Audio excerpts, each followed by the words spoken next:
Good evening. Good evening. Welcome to tonight's City Council, Sault Ste. Marie Council meeting as of November 6, 2017. I would like to welcome everyone that's viewing tonight and to those that are with us in the gallery.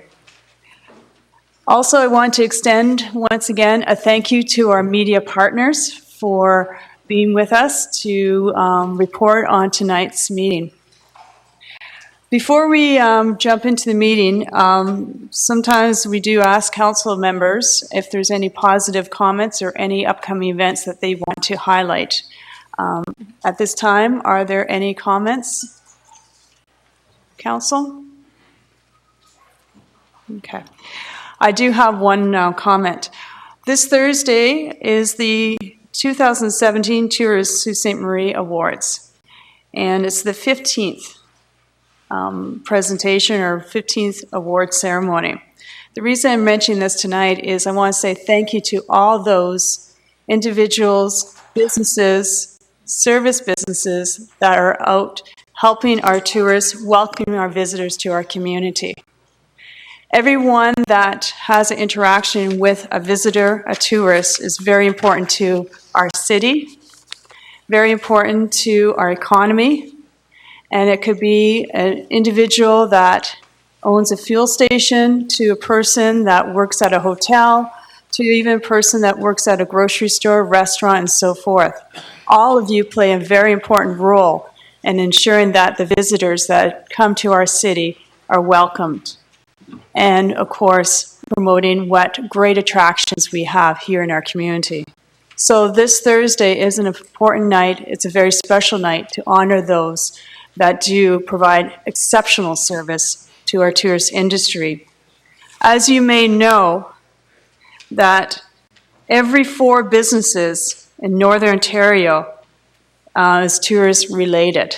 Every 1 in 4 businesses. That is absolutely a statistic that I don't think many people are aware of. And also, you may not know, but this past summer, this past cruise season, we've had the most cruise ships of all times. We had 6,000 visitors visiting our community. And it's my understanding that next year, we're going to have many more cruise ships coming to our community. And what's interesting is that those that are visiting our city are not just Canadians, but they're from all different parts of the world. So again, I really appreciate it and want to say thank you to everyone that has basically welcomed our tourists. Okay, if there's no other comments for tonight.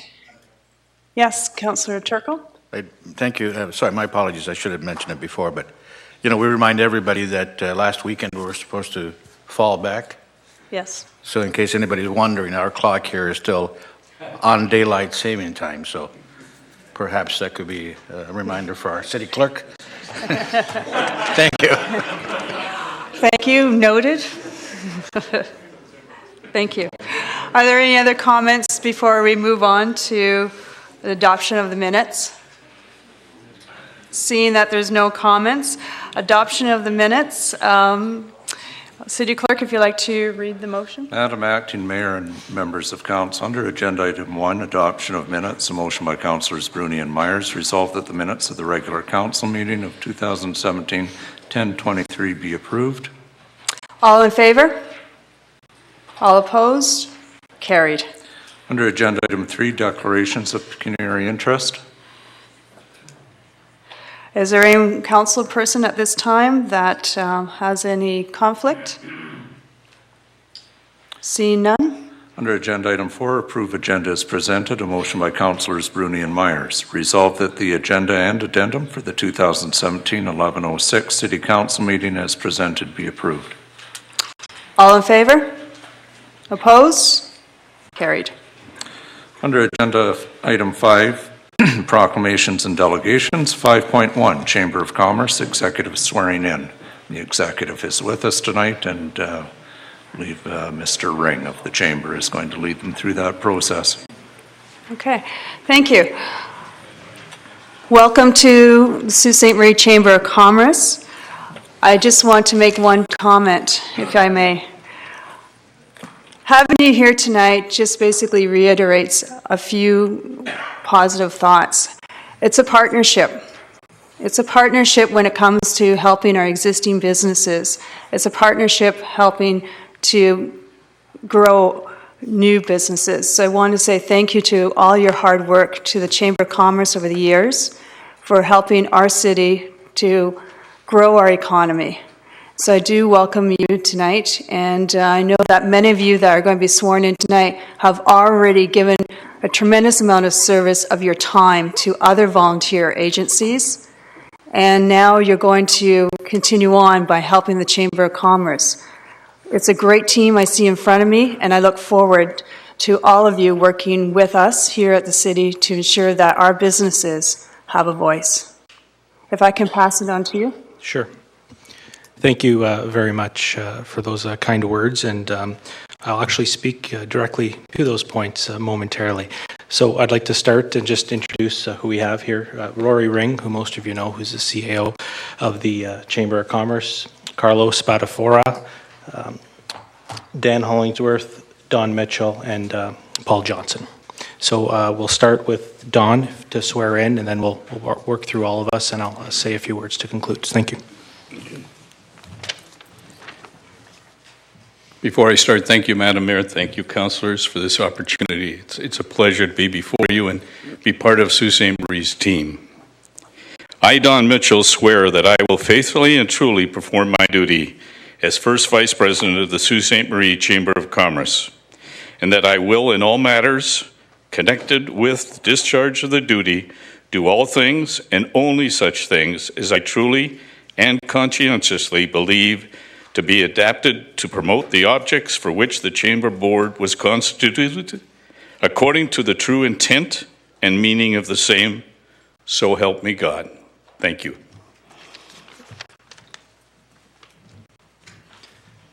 Good evening, Acting Mayor and members of Council. It's a pleasure to be here as well tonight and acting on behalf of the Chamber. I'm Dan Hollingsworth, and I, Dan Hollingsworth, swear that I will faithfully and truly perform my duty as Secretary of the Sault Ste. Marie Chamber of Commerce, and that I will, in all matters connected with the discharge of that duty, do all things and only such things as I truly and conscientiously believe to be adapted to promote the objects for which the Chamber Board was constituted, according to the true intent and meaning of the same. So help me God.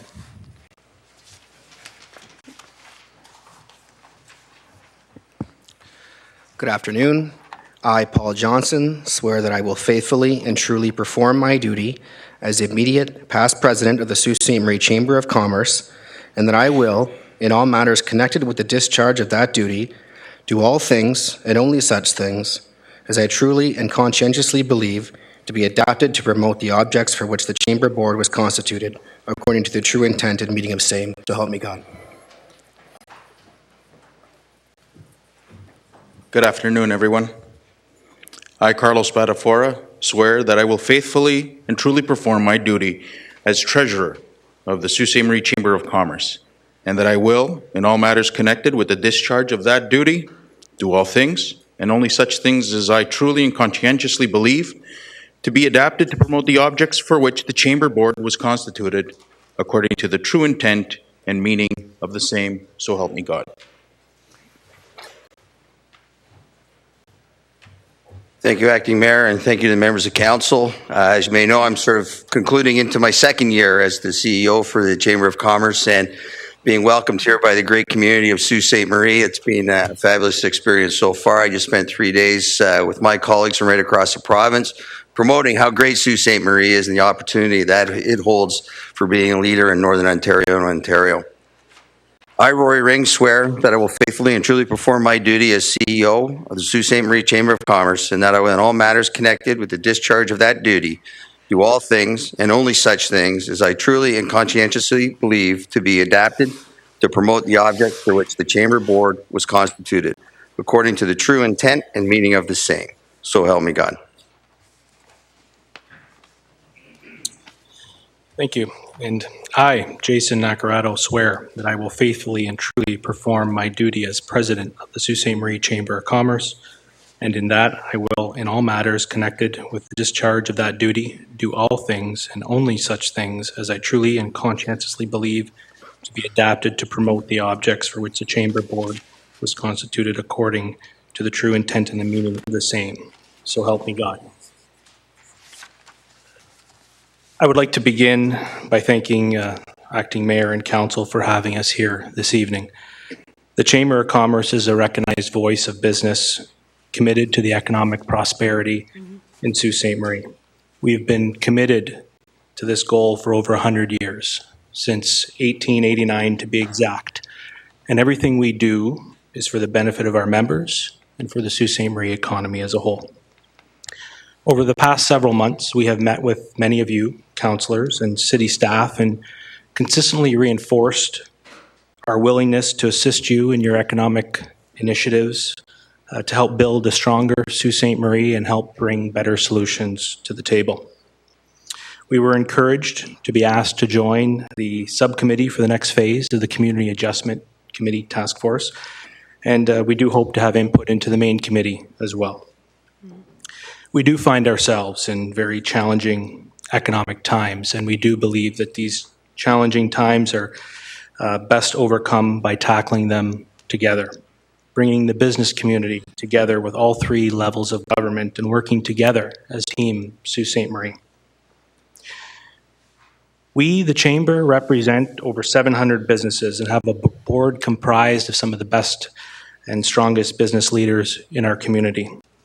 Our organization often looks to advocate and hold others accountable for the sake of businesses and for the sake of our economy. This may be to the federal government, provincial government, or to the municipal government. During these times, our opinions may vary, our approaches may differ, and we may be critical of some of the decisions that are made here in this room. But I want you all to be rest assured, and I want to say very sincerely, that we are united with each and every one of you in wanting a stronger, a better, and more prosperous Sault Ste. Marie. Best-selling author and business journalist Jim Collins covers strategic debate in detail in his book, Good to Great. Here he discusses why some companies or some organizations make the leap to greatness and others just never seem to.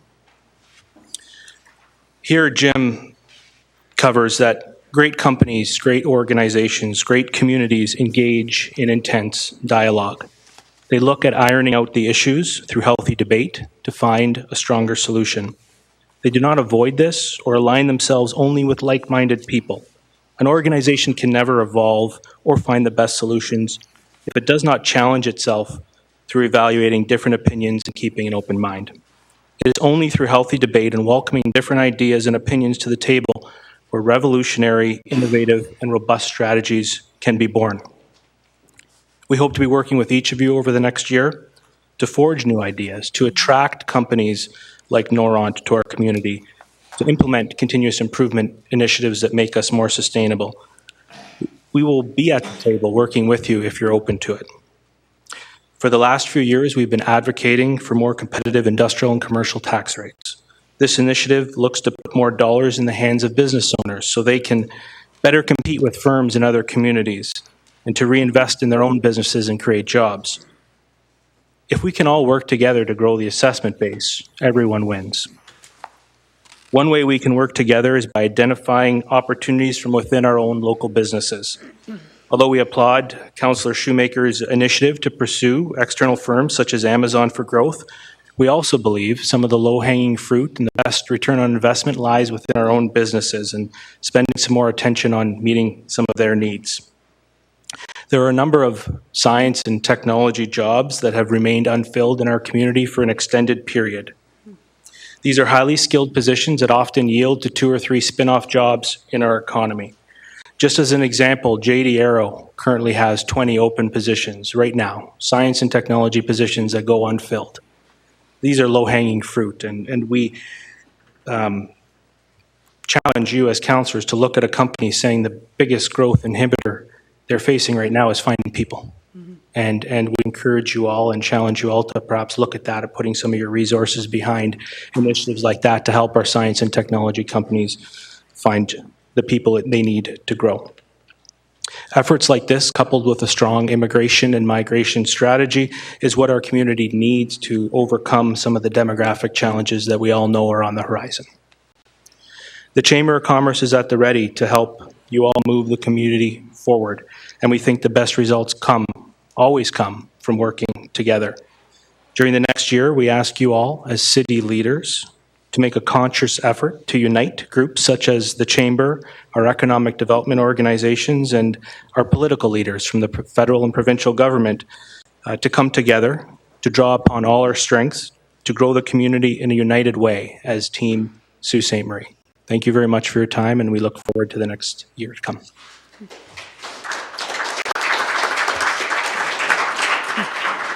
Thank you, and congratulations to all of you. And I know you're going to have a very prosperous year yourself. And as you continue to work with the business community and, as you said, with us, we do look forward to looking at opportunities for existing businesses and new businesses. But I just want to touch on one piece that you mentioned, which is very important, is partnership. And as you know, you mentioned that the Chamber of Commerce is over 100 years old. And the Chamber of Commerce, correct me if I'm wrong, when it was established in 1889, was established by, I believe, 40 businessmen that had like thinking. And these individuals came from all different sectors, and they came together knowing that the future is because of partnerships. So again, we do look forward to working with all of you. Congratulations. Thank you. Under Agenda Item 5.2, 49th Field Regiment Recruitment Campaign, Lieutenant Colonel Lance Knox, Commanding Officer, is in attendance. Welcome.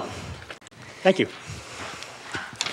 Acting Mayor, members of Council, thank you very much for providing me an opportunity tonight to speak to you about a recruiting drive we have underway at the Armory. And it's kind of coincidental that the Chamber of Commerce is here speaking about employment opportunities, and now I come to you offering the same thing. The Commander of the Army has made it quite clear that he wants to grow both the regular Army and the Reserve Force. And as such, he's putting a lot of emphasis towards making the recruitment process easier. In front of you tonight, you should have a handout from me that highlights some of the enrollment process, as well as some of the benefits to being a reservist. And some business cards are there for our recruiting NCO. So feel free to speak to any of your constituents who are interested in learning more about the opportunities that I'll speak to tonight. And to the members who are of the community who are watching tonight on TV, if they have any questions, absolutely, please reach out to the regiment. We're looking for 23 basic soldiers right now, and that number can grow easily. That's my minimum. In addition to the soldiers, I'm looking for 3 officers and then a number of other positions, financial clerks, administrative clerks. The service battalion downstairs is looking for drivers, mechanics, vehicle technicians. So there are lots of opportunities there. The information that you have in front of you is information I shared recently with the Rotary clubs in the community, and I'm offering to do this sharing at any organization that would like to know more about the part-time opportunities that we have to offer. The way I presented this to the Rotary was it is truly a partnership. I'm looking for part-time employees. They're looking for part-time employees. I bring a little bit of a unique element to the mix in that I bring benefits along with the job. Many of the part-time jobs that are offered to young people in our community don't have that opportunity. So some of the things that I can offer to a young person in our community, pay to start with, it's pretty generous. We don't pay by the hour. We pay by, it's not kind of like a salary. If you work more than 6 hours in the day, you get a full day's pay. If you work less than 6 hours in that day, you get a half day's pay. So for a private, a young 16, 17, 18-year-old, untrained, it's $100 a day. You come down to the Armory on Thursday night from 7 o'clock to 10 o'clock, there's $50 you're going to get paid. And that goes up rapidly as you stay in the process, you get through your basic training courses, and you progress in the rank system. A pension. Not very many part-time jobs offer a pension. 10 years in our organization and you're vested in our pension plan. We have access to a doctor, comes in once a month. There are families in our community understand that don't necessarily have access to the family doctor. You would. Your family wouldn't as a part-timer, but certainly you'd have access to that doctor. a vision plan. Orthodontics. I just retired from my civilian job, 32 years with the provincial government. Fantastic health plan, covered my dependents, but my dental plan did not cover orthodontics. The braces I have on here tonight, half the cost of those braces were covered by my part-time job. Again, not too many part-time jobs offer that. Our travel expenses are generous. We offer incredible training in both basic life skills as well as leadership opportunities.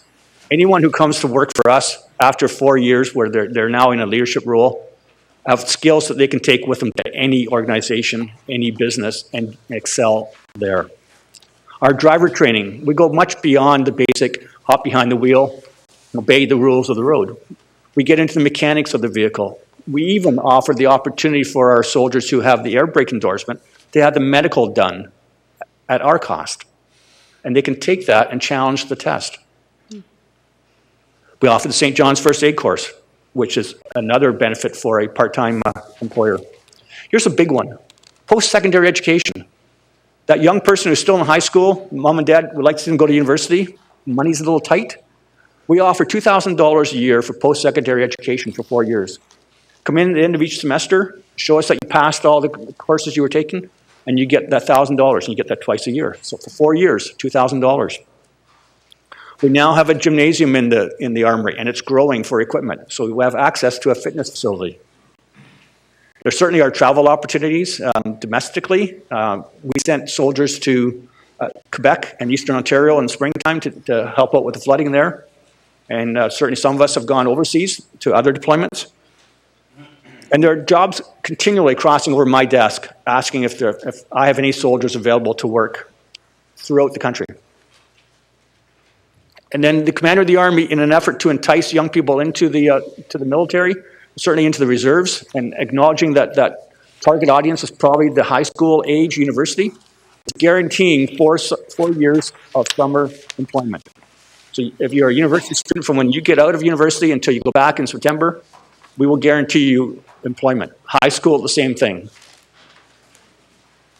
And then I'm also finding, as a kind of anecdotally, that the offers from the regular force for soldiers of mine that want to join the regular force, more and more the regular force is recognizing one for one the time and rank that our soldiers have, as well as the skills and the courses that they've already completed. So that allows our soldiers to move immediately into the regular force at a very nice offer.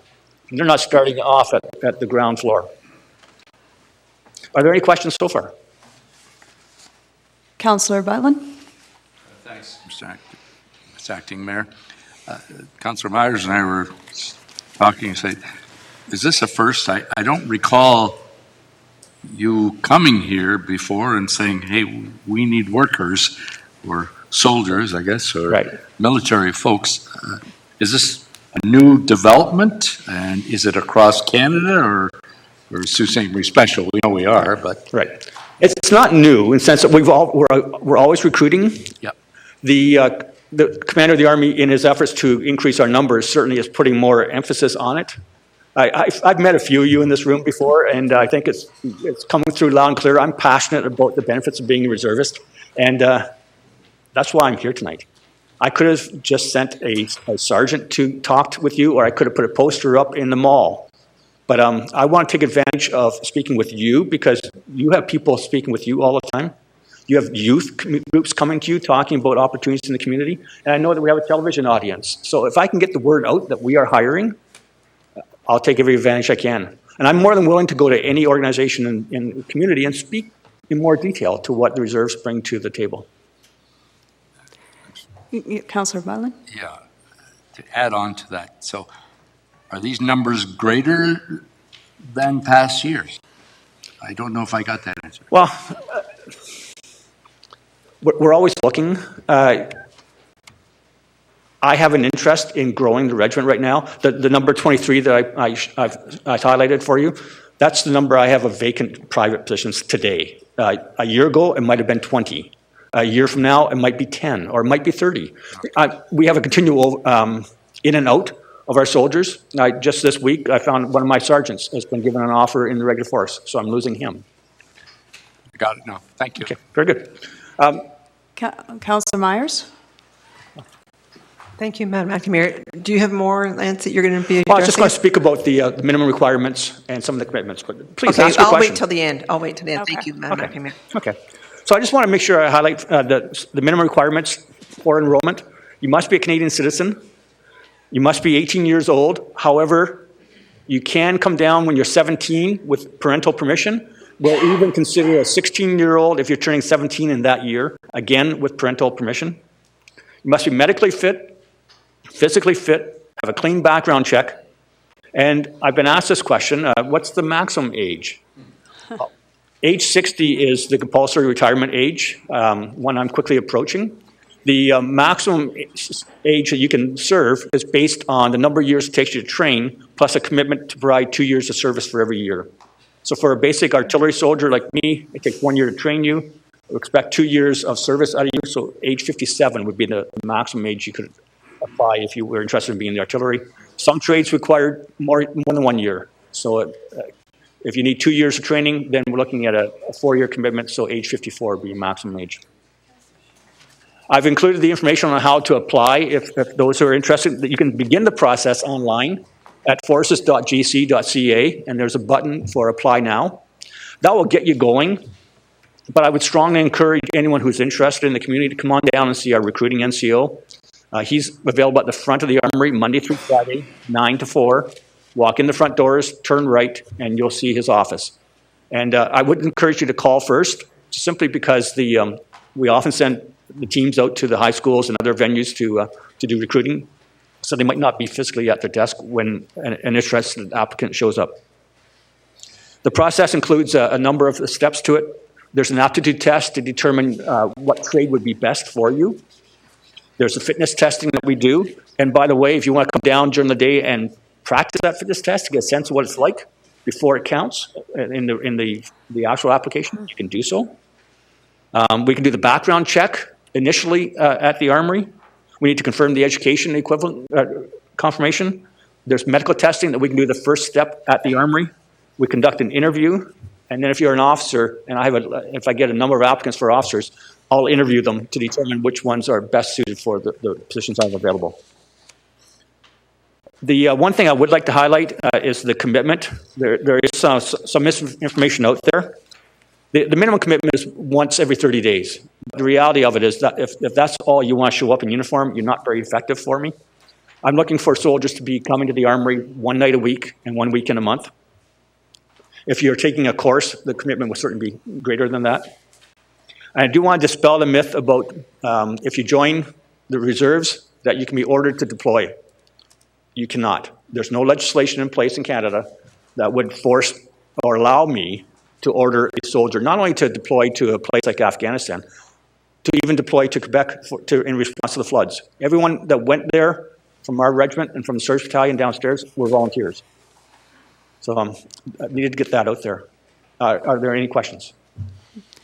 Councillor Myers? Comments? Any comments, Councillor Myers? Thank you, Madam Acting Mayor. Well, Lieutenant Colonel Knox, Lance, I want to thank you for being here. I think that certainly Councillor Butler and I were both just saying, I don't remember anyone coming before us like this. We've certainly seen information.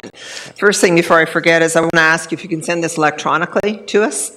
I have a number of people whom I would forward this to. Absolutely. The clerk has it. Okay, so this sheet that you gave us, the handout? Okay, wonderful. Perhaps we can ask the clerk if he could forward that to us electronically then.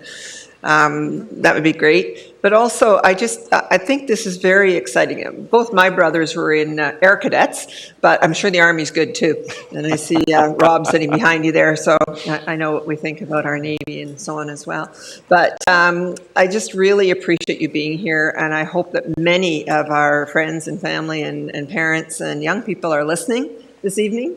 I think that it's too bad Councillor Shoemaker left the chamber, so he's one of the ones that's probably left on council that's still eligible, not aged out. But some of the rest of us have aged out, but we really want to encourage and see our young people, and I think this is a tremendous opportunity. So thank you for being here tonight. You're welcome. Thank you. Are there any other comments from other councillors? I want to say thank you for serving our country. Your dedication is most appreciated. And correct me if I'm wrong, I believe the 49th Field Regiment was officially started in 1913. And I believe at that time it was known as the 51st Regiment, but over the few years it went into becoming the 49th. And it's my understanding that they, as in the soldiers, served World War I, World War II, the Boers War, and so forth. So we should be proud of our local soldiers for supporting our community. And again, thank you for coming tonight. And at this time, I want to remind everyone that Remembrance Day is on Saturday, and the service is happening down at the SR Center. And so we wear our poppies to remind us of those individuals that helped our country, that has helped us to enjoy the peace that we do today. So once again, I believe the service officially starts at 11, but 10:45 is probably the best time to go down if you want to be part of this service at the SR Center. Is there anything else you'd like to add before we close? No, I don't think so. I love my country, and I love to serve. Well, thank you. Thank you. Okay.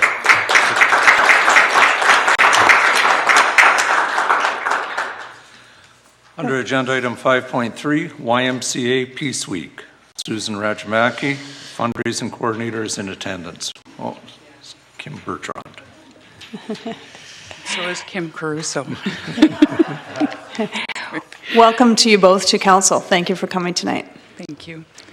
Honorable Acting Mayor, City Council staff, and guests in the gallery, thank you for allowing the YMCA to come here and speak to you today. I'm not sure if it was intentional on the agenda to have me speak about YMCA Peace Week after the previous speaker or not, but here I am. The World Alliance of YMCA says, peace has many dimensions. It is not only a state of relationships among nations. We cannot expect to live in a world of peace if we are unable to live in peace with those close to us, even those who differ from us. The responsibility for peace begins with each person in relationship with family and friends and extends to community life and national activities. It's a short video. Peace starts here. And here. And here. It's about respect. Respect. R-E-S-P-E-C-T.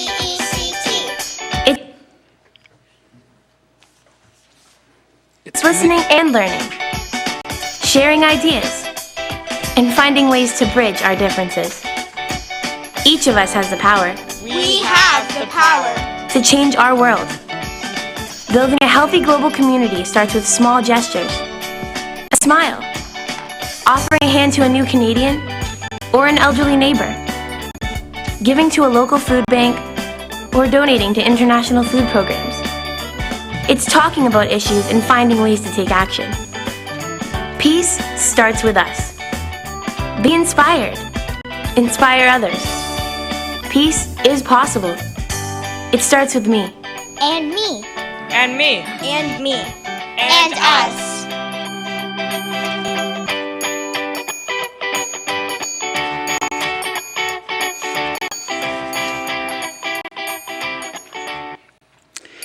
What does peace have to do with the YMCA? Aren't we just a swimming pool, a gym, a childcare center?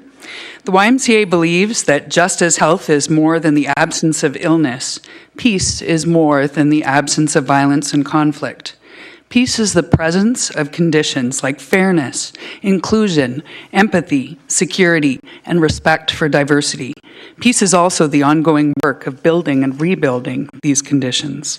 When people are included in their communities and have opportunities to be heard, contribute, and shape the way things work, they tend to relate peacefully to others.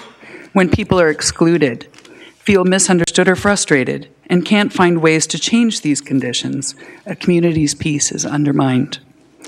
Peace is a foundation of healthy communities where everyone is included and feels like they belong. YMCA Peace Week is a time when we celebrate the presence of peace in our communities and reflect on the peace-building work that happens all year, both inside and outside the YMCA. Peace-building is core to YMCA values and is part of our work year-round. It can be local, international, or both. Sometimes peace-building work means sharing ideas and resources across borders.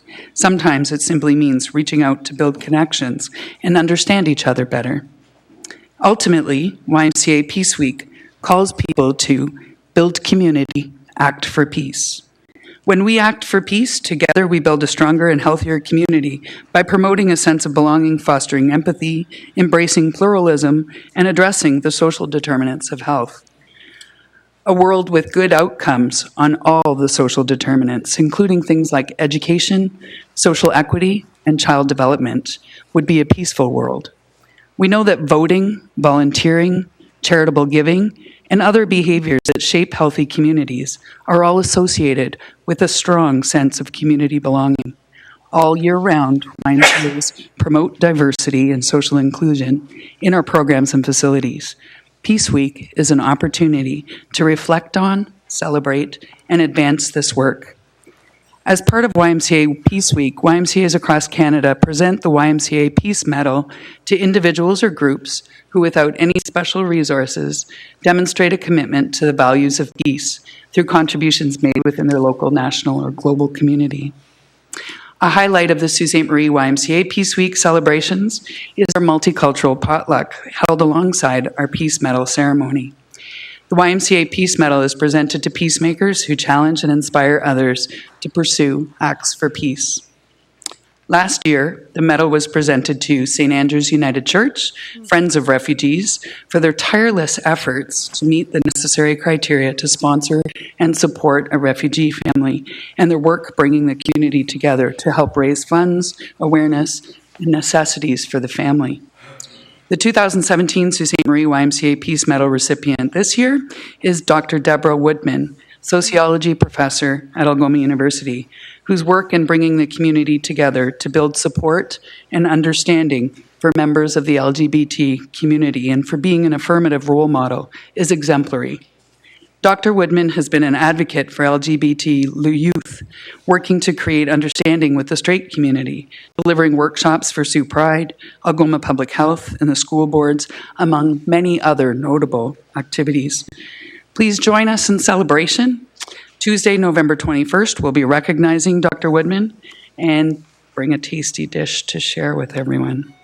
Another way to celebrate Peace Week is to be a part of our Walk in Someone Else's Shoes social media event, which encourages empathy and promotes peace. You don't actually have to wear somebody else's shoes. Wear a pair of mismatched shoes for the day, take a picture and send it to us, and we'll post it on our social media accounts on Friday, November 24th as part of our peace building initiatives. It's a fun, simple event to get people talking, something you can do at your workplace or with your family. Many other events are going on at the YMCA. You're welcome to join us. You can also download an activity guide from ymca.ca for activities in the classroom, workplace, or at home. All of the activities help children, youth, and adults explore topics such as conflict resolution, cooperation, environmental awareness, and the connections between local and global issues. Thank you so much for the proclamation and recognition. We look forward to having the mayor at our potluck and hope that many more of you can join us as well during November 18th to 26th for YMCA Peace Week. Thank you. Thank you. Thank you to you both and to your team as well for all your hard work that you do for the YMCA, but also for the community. I know that the YMCA here in our community of Sault Ste. Marie started on December 17th, I believe, 1900, at the turn of the century. So once again, another wonderful organization, well over 100 years old. And so with your hard work and the support of others in the community, we hope that we have another 100 years. At this time, I'd like to read the proclamation. Whereas the Sault Ste. Marie YMCA is a charity focused on empowering youth, families, and communities through a variety of programs that respond to everyone's needs. Our focus on exclusiveness and accessibility means we serve people of all ages, backgrounds, and abilities through all stages of life. And whereas the Sault Ste. Marie YMCA aims to provide and support every individual in our community with opportunities for personal growth, civic involvement, and leadership development. Mirroring diversity and inclusion, the YMCA welcomes everyone, regardless of their background, experiences, or circumstances. And whereas YMCA Peace Week is an opportunity for everyone to take part in peaceful activities from a local and global perspective. A highlight of the week is the Peace Medal ceremony, where the YMCA awards peace medals to remarkable individuals or groups who, through their actions and without any special resources, demonstrate a commitment to the values of peace through contributions made within their local, national, or global community. And whereas we must create a society as citizens where peace is a reality for everyone, regardless of age, ethnicity, gender, sexual orientation, or social economic status. The YMCA believes peace is more than the absence of violence and conflict. Peace is the ongoing work of building and rebuilding conditions of fairness, inclusion, empathy, security, and respect for diversity. We all have the ability to make our communities safe and peaceful through these efforts.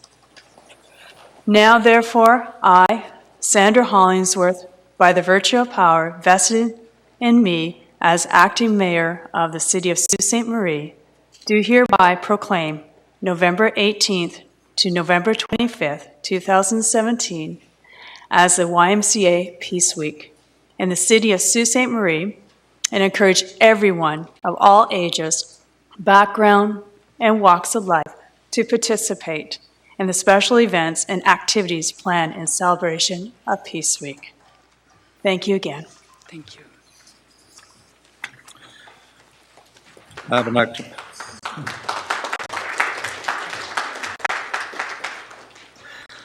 Acting Mayor, members of council, we can now move to the consent portion of the agenda. 2 notes for council. One, it's been requested that agenda item 6.13, third line in Peoples Road intersection, be separated. So we will deal with that as a regular item following consent. As well, under item 6.2, 2018 budget input suggestions, there's been a slight amendment to the second bullet point in the operative clause of the resolution. It will now read, garbage and recycling collection schedule moving from weekly to bi-weekly, including the option of bi-weekly during the winter months. So it's during the winter months was the little phrase that was not on it. That's all, Madam Acting Mayor. You can proceed with Thank you. consent. Okay, at this time, yes, Councilor Myers. Thank you, Madam Acting Mayor. Mr. Clerk, Madam Acting Mayor had asked me if I thought we needed to take 6.5 out and treat it separately off consent so that it has the due attention. Maybe going forward in our years to come, it's more easily found. And I, Madam Acting Mayor, myself, and the Mayor were part of that committee. And I think that perhaps that is a good suggestion. So is that permissible from 6.5? Through you, Madam Acting Mayor, to Councillor Myers. Yes, that's fine. So I'll separate that out and we will deal with it as part of the regular agenda. Okay, thank you. I believe it's all Councillor Christian first. What items would you like to speak to? Acting Mayor, 6.3 third quarter financial results. Through you to Ms. Schell, I think, just a couple of questions, if I might, regarding the analysis. It says the retired healthcare benefits are trending up. And in the 2018 budget for this area, we've increased it to reflect the trend. I guess my question is, how much does that mean? How much, not so much the incremental increase, but how much we have to set aside in total in the 2018 budget for that line item?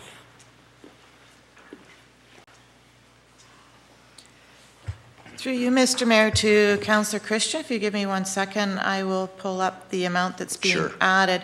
I can tell you the incremental amount is $175,000 that we're adding to it. Right. And the retiree benefits for the 2018 budget will be $502,800. Okay, thank you. The next item, first of all, I should say thanks to, I should recognize staff. I know that the community always likes to see, you know, tax increases at nil, and that's always an issue in terms of what we spend, et cetera. But we do have to commend staff for doing their best under the circumstances with the budgets that they have to try to rein in costs. And I think this report kind of speaks to that. There is some good news in there, and the fact that at least we're not trending over budget in a lot of areas. So I wanted to start off with that, and I didn't. So I wanted to put that in there. My other question relates to public works and engineering. It looks like we're trending at least for a surplus. The surplus, and I'm not holding anybody to it, but the surplus, if it's realized, that money, just for the public to understand, goes back into general operations. Is that correct? That through you, Ms. Acting Mayor, to Michelle. That money goes back into the global budgeting? Through you, Madam Acting Mayor, to Councillor Christian. Majority does, but we do have a reserve policy in which anything that we have a surplus in winter control will go into the winter control reserve, although we're not anticipating any huge surplus in that general area. You're not anticipating a surplus in winter maintenance. Is that what you're saying? Not a substantial one. Jake Bruises is here, the author of the report, and if you would like more detail, he could give you a better answer. Yeah, that's fine. No, that's it for me on that. Thank you. Do you have any other items on the consent? I do, but I don't know if anybody else. Any other questions on this item? No? Okay. Councillor Christian, do you have? Yeah, one question through you to Mr. Girardi, I think can handle this question. Which item? 6.4 tenders for equipment. Okay. Mr. Girardi, just a general question. I see that we approved the expenditure for this equipment.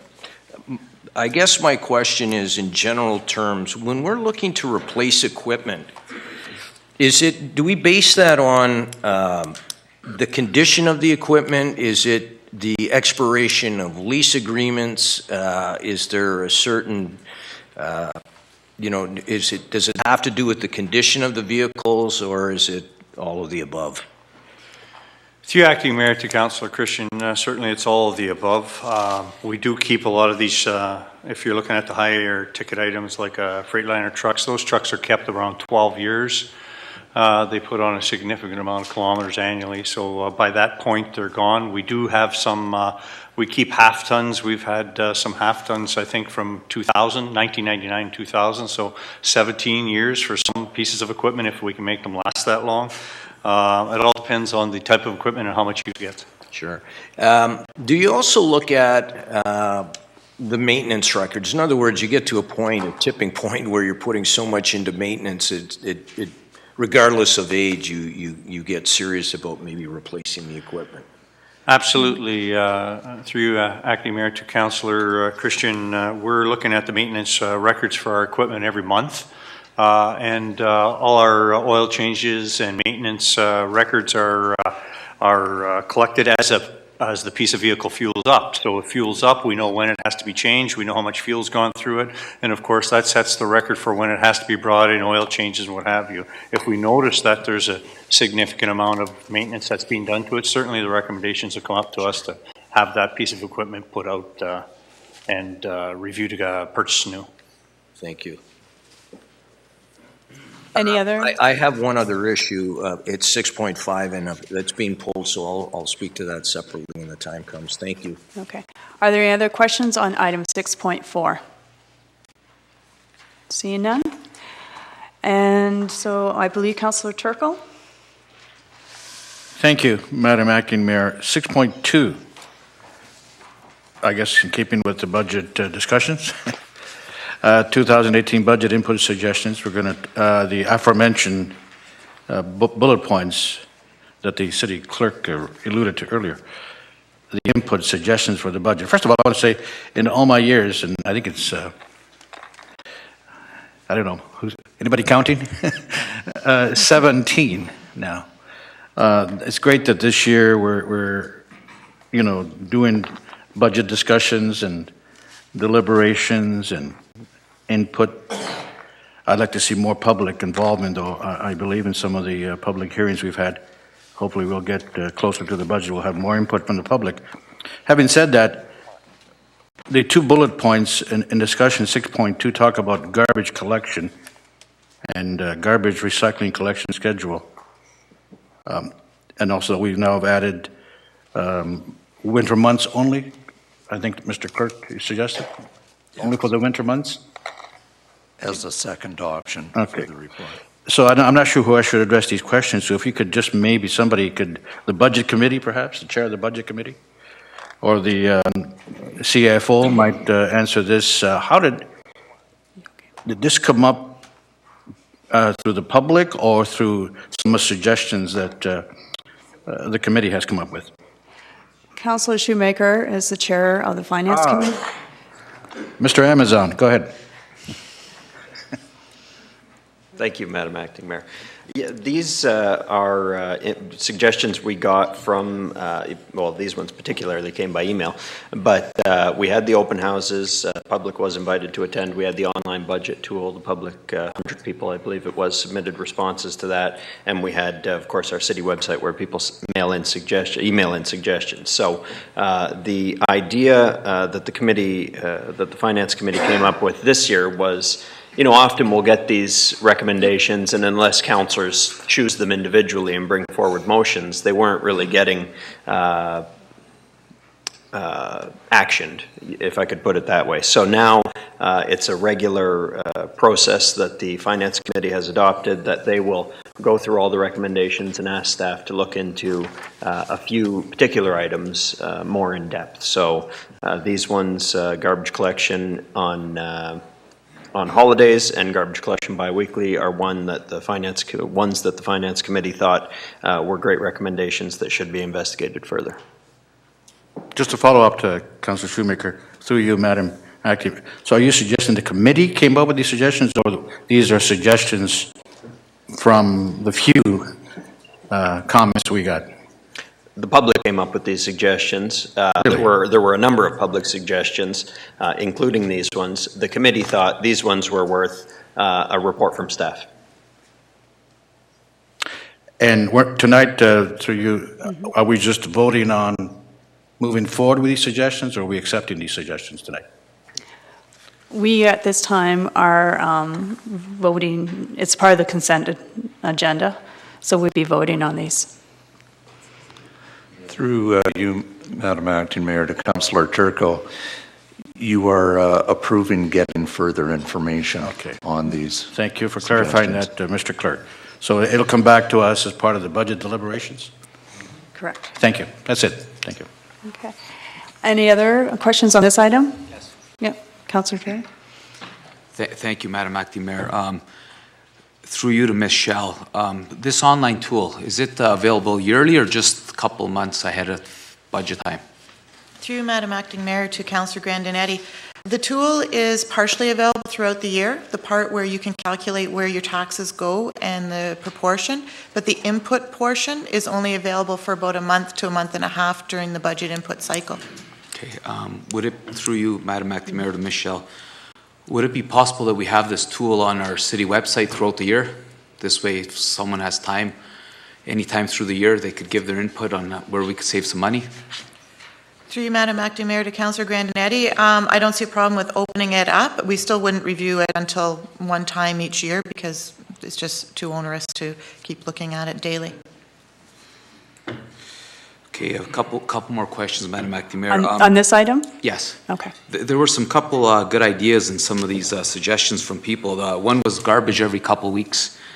in the wintertime. There was another one about reducing a recycling bin pickup, possibly every couple weeks throughout the year, which I take would be a substantial amount of savings there. Holidays. If garbage pickups on a holiday, through you to Mr. Girardi. The staff, let's say the holiday falls on a Monday. So your question? Just the question, it's got to do with overtime because, and mostly garbage pickup on an off day in the wintertime. I know we can't do it in the summer. Holiday falls on a Monday, and garbage collection now is now on a Saturday. The staff get overtime for that Saturday? To you, Acting Mayor, to Councillor Grandinetti. We've been asked to provide a report, so certainly we'll provide that report. I don't think I'm going to get into any details as of right now because I don't have that information in front of me. So we will provide a report. It was mentioned to provide the report for this budget season. That was not what I thought the intention was, but we'll do our best to try and have it ready for budget. Okay. That's fair. So we can debate. And yeah, that's fine. Thank you. That's it. Any other questions on not 6. on this one. Okay. Any other questions on this item, 6.2? Councillor Fata? I'd like to pose a question to the CAO, and this is an item that comes up every so often. I'd like to ask him for a sort of a general response, but in terms of saving, cost savings and so forth, the question that I'm going to pose to him is this: in terms of the again through attrition, what can you just give me a sense? Give us a sense of how the operations are being reviewed in terms of streamlining operations. It's something that I think would be departmental, but I think the public would like to know if this is something that's ongoing, where we are continuously reviewing in terms of staffing and whether it can be approached in any way, in a more specific way in terms of, this next budget. I think the public would like to know. This topic comes up quite a bit, and I'm sure most councillors will agree that that operations are being reviewed. I'm sure that they are being reviewed regularly, but I'd like to get a sense from you as to how this approach is being handled, and maybe again whether we can expect some changes as a result of this review. Thank you. Through you, Madam Acting Mayor, to Councillor Fata. As you're aware, every year, as part of the budget process, all departments within the city come forward and present their budgets. As part of that, they indicate what they've been undertaking throughout the course of the year leading up to the budget and what they will be trying to accomplish in the new budget year for continuous improvement is looking at efficiencies, looking at varying opportunities, and that is all presented as part of the budget presentations, and it will be happening again for this year, for 2018. In terms of the ongoing within administration review of operations and administration generally, there is formal and informal practices that are in place. On the formal side, as an example, there's a vacancy replacement process, and as Council knows, they actually asked for some details on that, and we're provided that in the report format, that every single position, when it becomes empty, there's a whole scale of questions that the department needs to go through to determine, is that position need to be filled again? Can that position be reconstituted with other positions? Does that position need to be filled right now? Can it be delayed? And if so, how long can it be delayed? All of it with keeping in mind service levels, the service levels as set by council. So we have certain services that we need to provide on regular schedules that have resource requirements associated with them. That vacancy replacement form comes through and ultimately gets signed off by the CAO's office. And we have varying degrees of positions being filled right away to positions not being filled at all. Where they might be filled right away is that it would have to be covered by overtime, and so it's actually more costly to go to not fill the position than it is to have the position. And in the case there would be an example in transit where you have a service level that you need to provide, And to be able to have those buses running, you need to have operators operating those vehicles. And to if that position becomes empty and you do not fill it, then it would have to be covered through overtime, or you would have to cancel that service. Canceling the service is not an avenue you wanted to take. So that's an example of the formal one. Informally, we have regular meetings on the senior management team level, whereas we have a budget item as part of that agenda for the regular meetings that are held bi-weekly.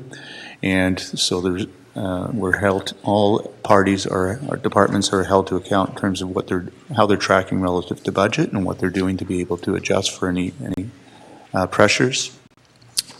So there's that, and then there's informals just within the departments themselves where they have their regular meetings and they work with their staff to try and work through what is taking place through the operations to see where they might be able to improve, what they might do in terms of positions. Very long-winded response to your question, but thank you, Councillor Fata, for giving the opportunity for us to speak to it, and you certainly will see a lot of that as part of the presentations coming forward later this month as the 2018 budget is presented to Council for its consideration.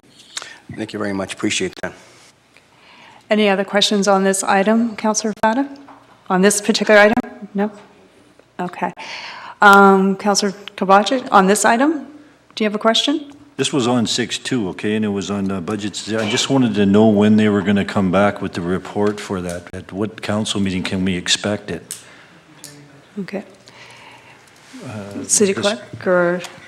Through you, Madam Acting Mayor, Councillor Krampotic, our intent or hope is that we'd have reports that would come back as part of the 2018 budget. That might not be possible, but certainly would be presenting for those two items that are identified in this particular resolution, some of the background material for it, so that Council can have that in its consideration of the 2018 budget. Okay, thank you. Okay. I just want to make a comment on Councillor Giornetti.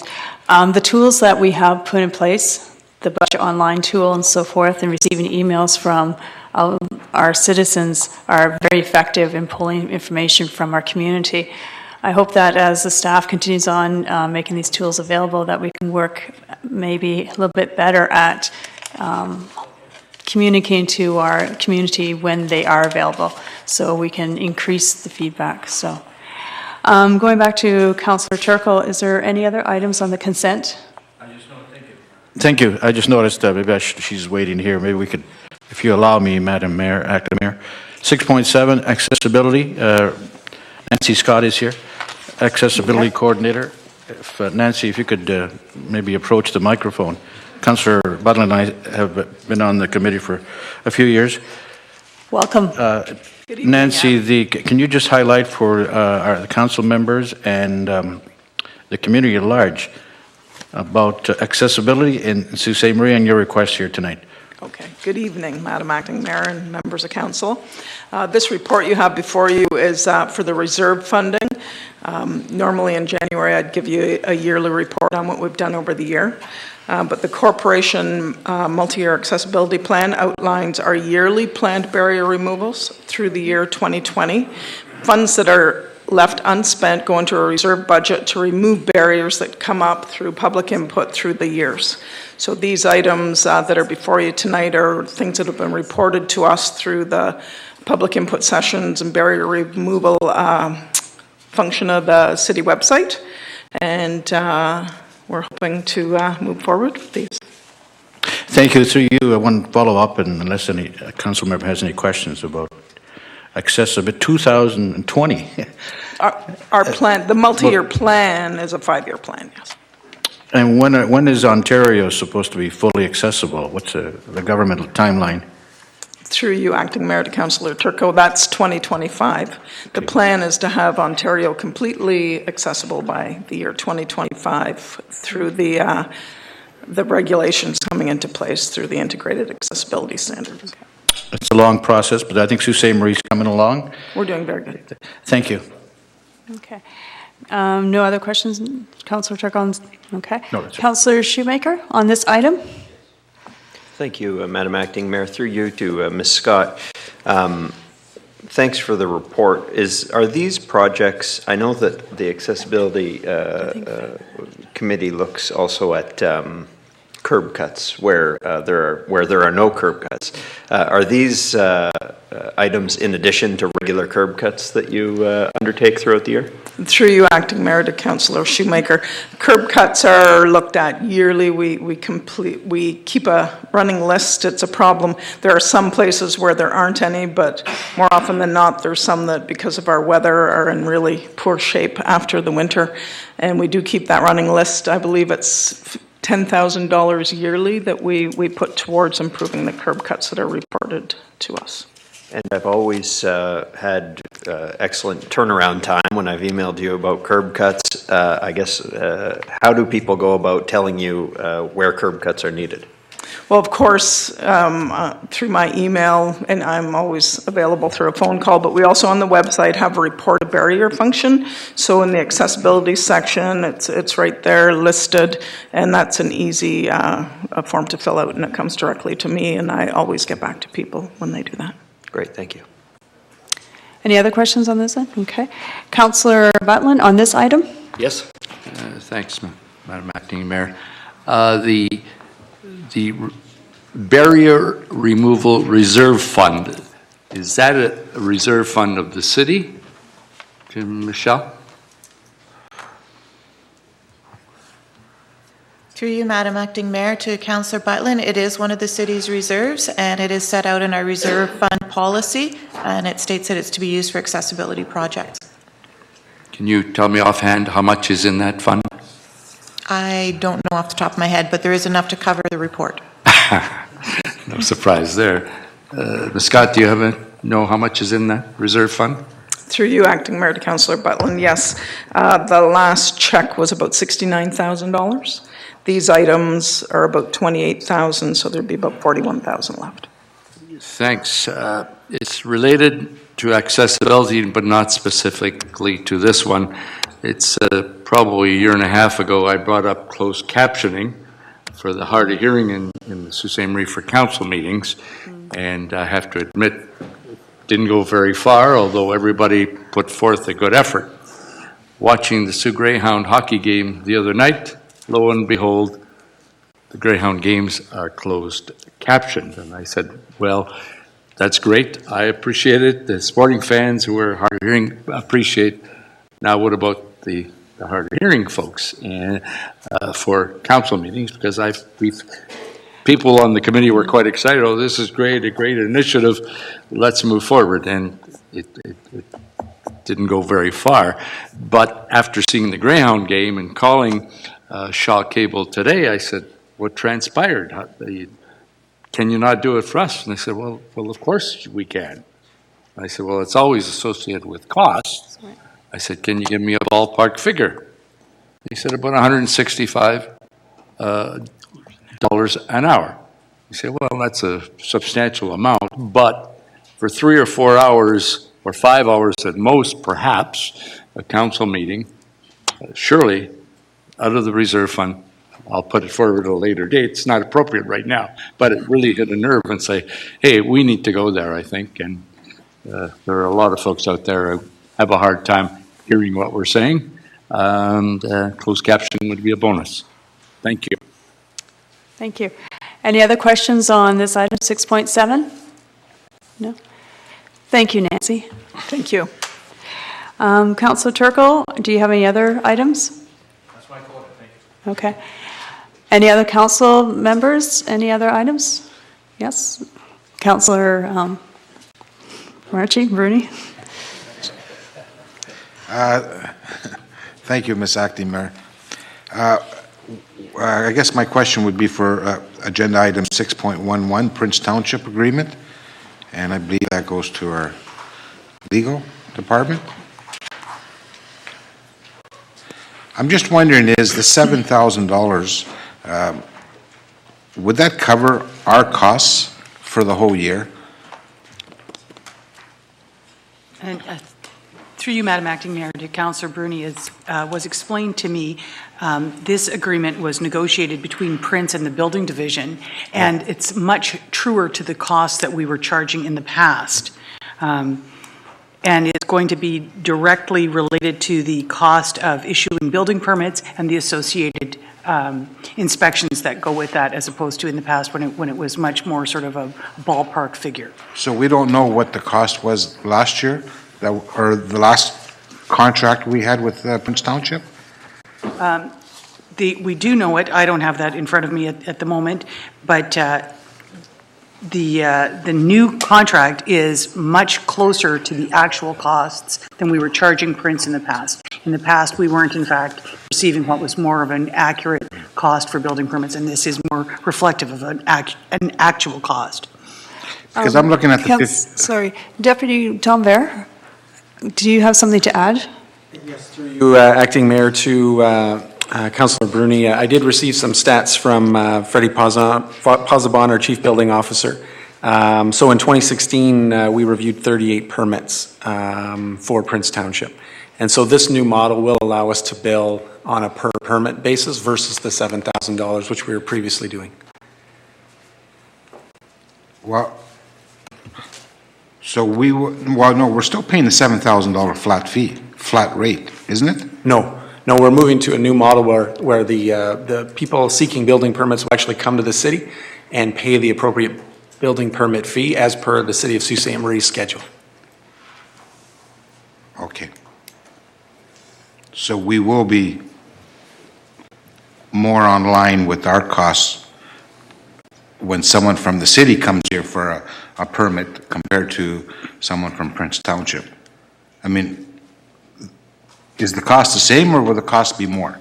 Yeah, through you, Acting Mayor, to Councillor Bruni, the cost will be the same. The residents from Prince will be able to come in and complete the building permit application with the same fee structure that we have here.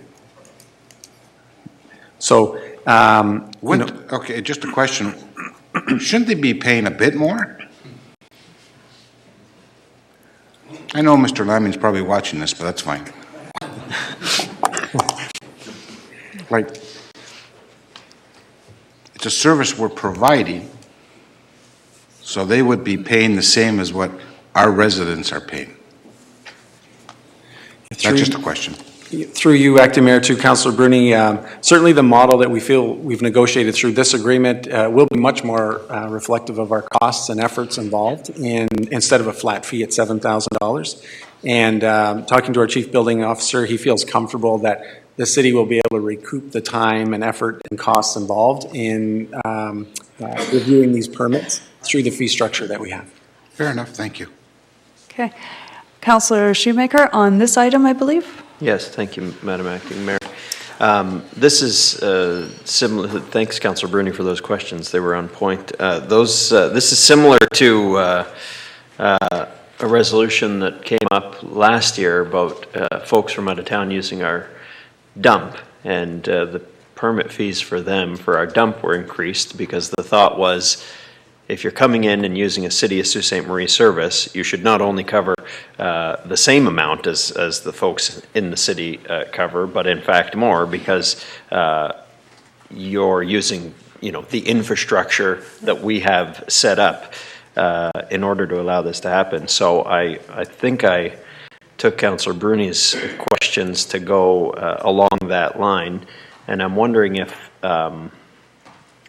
if we can consider that, or if we approve this tonight, does it bar us from considering that until the term of this agreement is up?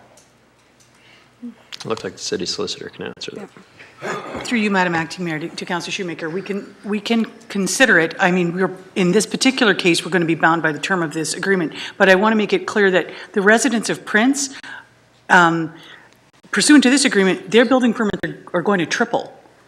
So that's quite a pill to swallow, and it also cleans things up, actually, because if you lived in Prince and you had a building permit issued, there was a follow-up inspection, and you didn't understand maybe some of the terms of that inspection, they would go into the Prince Township clerk. They'd ask her what that meant. She'd say, "I'll call the city building official." The city building would find the inspector, and it was very muddy. This is going to clear that up. So it actually is an increase to those residents. And I mean, I think we could, if we're adding an additional fee because of the out of town piece, I guess we could do that, but at the moment, I think this is going to be maybe pretty onerous for them immediately, but it's something I think we could look at maybe phasing in over the course of the next little bit. Yeah, okay. And the term is just for 1 year, right? Correct. Okay. Sounds good. Thank you. Anything else on this item, Councilor Schmick? Any other questions on this particular item? Seeing none. Councilor Bruni, do you have anything else on consent? 6.13 after when the consent ones are finished. Okay. Anyone else on consent? Councilor Fata? Thank you. I just want to briefly bring up 6.9. I just like to have an explanation for the public as to what the process will be in terms of disposing of the property, if I may. So, City Solicitor? Through you, Madam Acting Mayor, to Councillor Fata, this is going to be, now that if Council declares this piece of property surplus, it's going to be advertised in the newspaper, and there'll be contact information therein if people want to come and view the site or make a bid. As a follow-up, Ms. Acting Mayor, okay, so it's not going to be listed, it's simply going to be a case where somebody, when there's a bidding process, is that the way it's going to be? Through you, Madam Acting Mayor, to Councillor Fata, as we've done with other properties of this type in the past, we advertise it in the paper. Usually we say that the department in charge of that is available if you want to view it, and we put a deadline when we'll accept bids. Thank you. Okay, thank you. Any other questions on consent? Seeing none, I'll ask the City Clerk to read the motion. Madam Mayor, Acting Mayor, members of Council, we have a motion by Councillors Fata and Myers. Resolved that all items listed under date 2017-1106, Agenda Item 6, Consent Agenda and Addendum be approved as recommended, save and accept 6.5 and 6.13. All in favor? Opposed? Carried. Council will now deal with the items that were separated from consent. The first one is 6.5, Mayor J.L. McIntyre. Report of the Deputy City Clerk is attached for Council, and a motion by Councillors Bruni and Myers. Resolved that the report of the Deputy City Clerk concerning Mayor J.L. McIntyre be received, and that the Centennial Library be named the James L. McIntyre Centennial Library in recognition of his unfailing civic involvement. Thank you.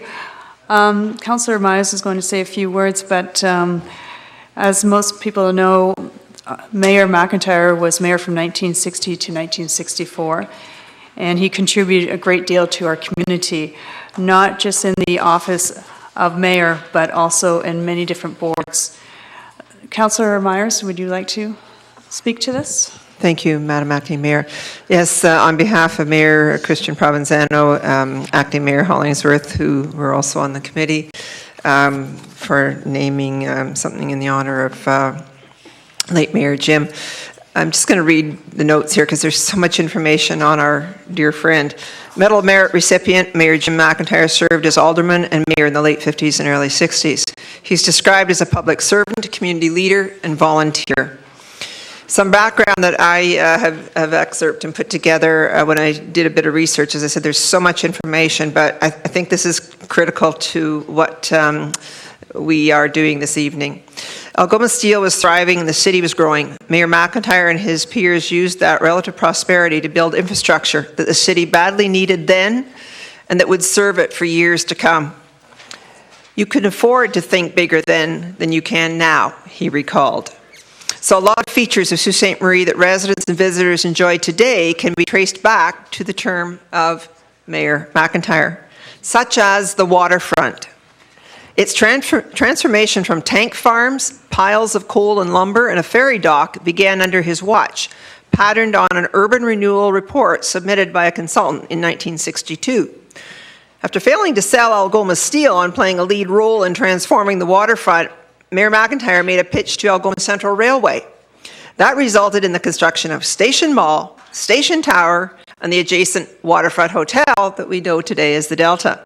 When pressed about his significant role in his usual humble way, he said, "I had a chance to point the way." He also envisioned public buildings and spaces along the river. So when his council had to select a centennial project for 1967, Mayor McIntyre pushed for a new main library branch. He said he advised library leadership to aim high, proposing a building that would meet their needs and wishes instead of just something that they thought council would approve. It is most fitting that in this, our Canada 150 year, when we look at Canadians who built this country, we honor a man who led such a pivotal development in our own community. As mayor, His Honour did lead Council of the Day in 1964 to access a centennial grant for a 1967 centennial library to be built on our waterfront.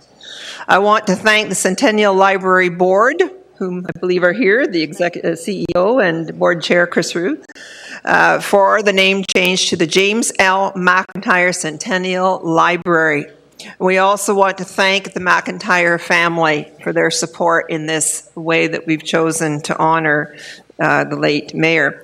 And on a personal note, I have to say I first learned the name Mr. McIntyre when I grew up on Findlay Street, because the McIntyre family lived 2 houses over from me.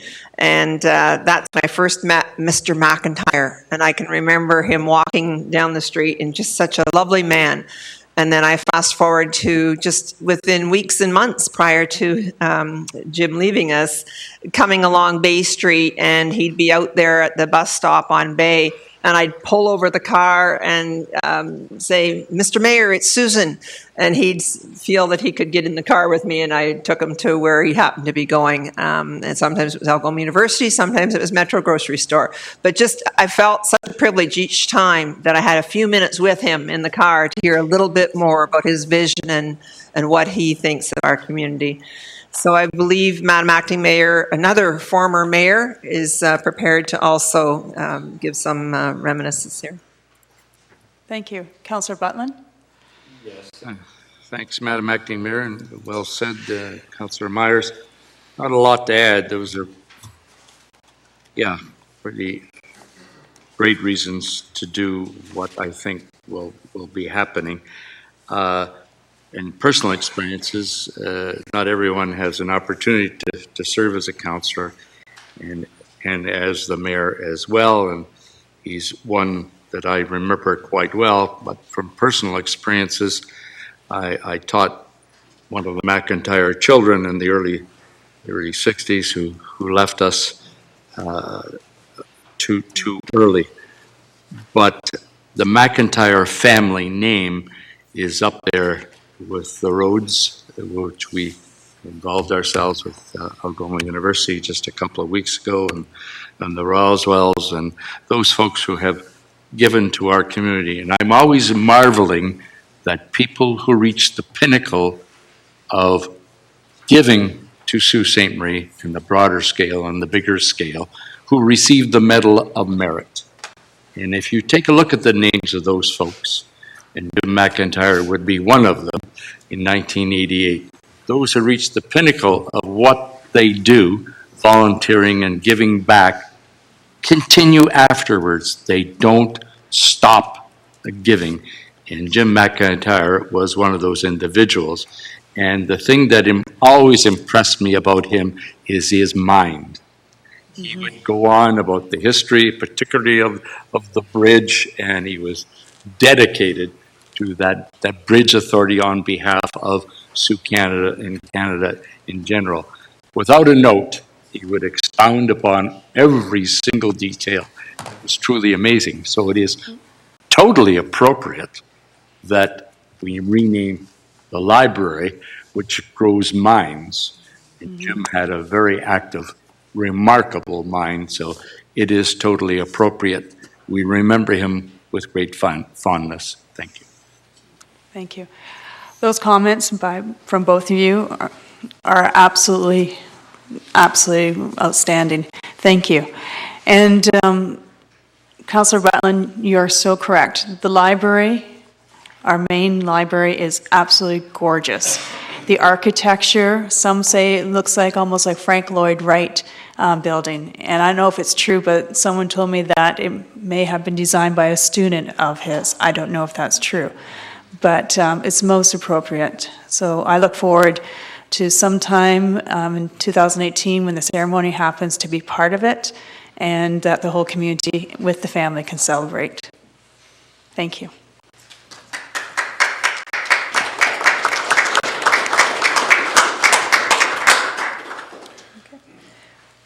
Madam Acting Mayor, you can ask for the vote on the item.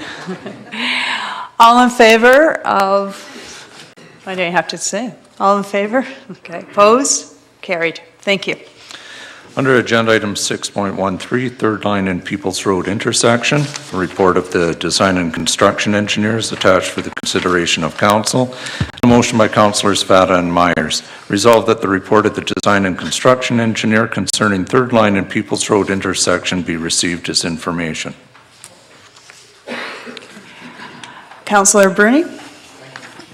Ms. Acting Madam Mayor, I guess my questions would be directed to Mr. Elliott regarding several questions that I have.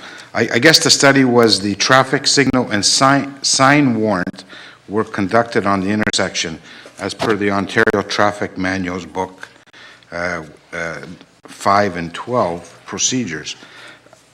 I wonder if Mr. Elliott would be able to explain how did this data come into picture, and how was the result of the recommendation by staff not to proceed with anything at that particular corner? Madam Acting Mayor, to Councillor Bruni, we acquire data in the field by manual counting. Either we put a staff person in the field on a particular day to actually count the traffic. Another method we use these days is a video camera. We can put a video camera at the intersection and tape for as long as we wish and take that tape back to the office and manually count it that way. Mm-hmm. Okay. And of course, we were not in the, would you call it the projected graph line to proceed further with some type of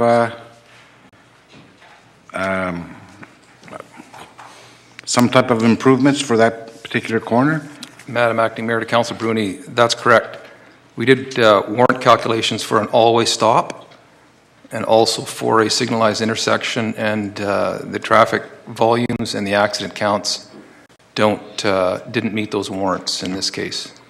Now, in this study, was there any thought regarding the transports that travel Peoples Road and Third Line East? Was that under any type of consideration? Madam Acting Mayor, to Councillor Bruni, yes, transport's commercial traffic is counted in this case. It didn't make any difference in the outcome of the warrants at this intersection. Okay, so now I guess you said there wasn't, that information I guess wasn't important, but coming out of Boniferro Mill, Acon and Rione Construction, if a transport had to, well, it would come to a dead stop, then look both ways, they have approximately 20 to 30 seconds maybe to cross the street, to go on to Peoples Road and go north or go south or go on to Third Line East. 20 to 30 seconds. A transport cannot do it in that speed and in that time frame before a car, another vehicle, will be coming down the road. That's why I don't understand how this study was, how you're using this study here, according to the Ontario Traffic Manual books. I just don't understand how you're coming to the conclusion that nothing should be done at that particular corner. We have more pedestrians, we have more cyclists crossing the road at Peoples Road. We have the hub trail that is just down the street. We only have sidewalks on Peoples Road on the west side, so we have more people crossing the road. It is a major traffic intersection, and I'm just hoping that staff would revisit, if possible. I believe you do agree that more traffic more traffic increased because people are using Rossmore Road onto People's Road going north and then making the right-hand turn to get onto Third Line East, and for all the businesses on Great Northern Road, especially the hospital, since it's been built there.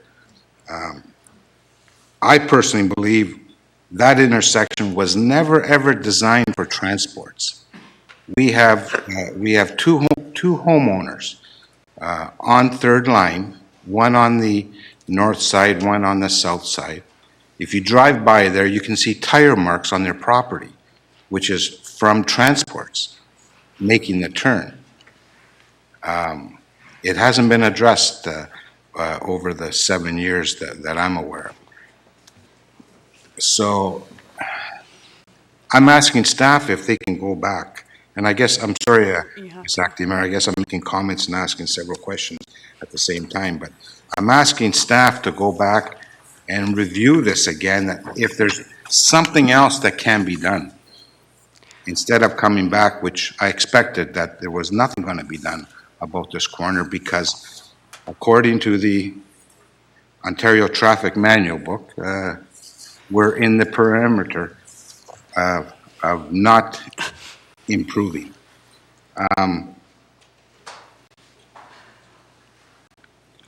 I know a traffic sign is not required 24 hours, but we do have the morning rush, we have the lunch hour rush, we have the afternoon rush. And there are cars, 15 to 20, in line, trying to make right-hand turns, left-hand turns. Councillor Bernie, sorry. Do you have a question, or before we can go to comments? Well, my question is back to staff. Would they be able to revisit this again? Yeah, go that's ahead. a question. Okay. I believe to revisit this, the motion has to be voted down. But however, Mr. Elliott? Madam Acting Mayor to Councillor Bruni, I'm not sure what else we would revisit. 20 to 30 seconds for a truck clearing the road seems a little high to me. It is certainly in 12 to 15 second range. We can debate that. Certainly. And we certainly agree there's more traffic. That was the whole intention of putting Third Line through.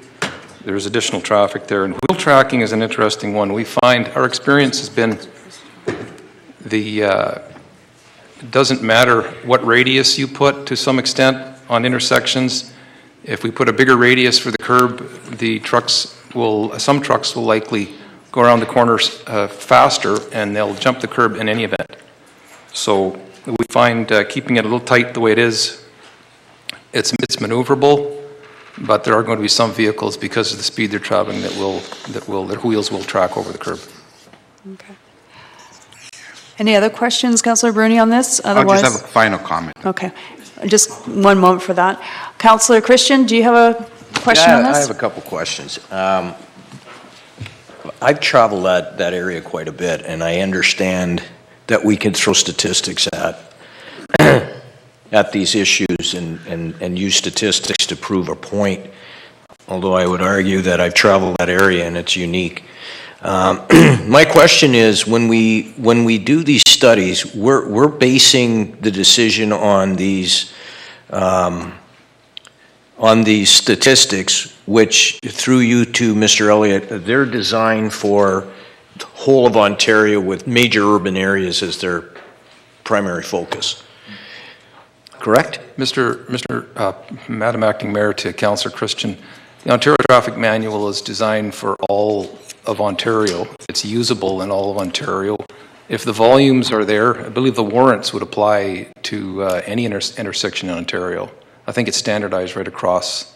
Okay. Right across the city. There's no difference between Sault Ste. Marie or cities in Southern Ontario. If the volumes are there, the warrants are there, therefore the traffic control is recommended. And staff, I'll add this, staff doesn't want to step outside the boundaries of the Ontario Traffic Manual and make recommendations outside of what it recommends. And so that begs the question, why not? For us, it would, it puts us in a position of a liability problem. We believe that if we step outside and make recommendations beyond what what the Ontario Traffic Manual suggests, then we're getting into areas that we shouldn't get. There's in the report, for example, it says unjustified traffic control signals can lead to excessive delay, increased use of fuel, increased air pollution, increased noise, motorist frustration. And the big one, I think, is greater disobedience of signals and increased use of alternative routes. It's all speculative. Well, I would say that it's probably based on experience of the authors of the manuals. Okay, I just suggest that words like excessive delays, disobedience of signals, I mean, these are things that, you can fall back on in justifying this, but that's somewhat speculative. I guess my question again then is if we don't want to violate the suggestions in this, I guess, when are the lights coming out at the graveyard in the fourth line? Because that traffic area can't be anywhere near as busy as the third line location.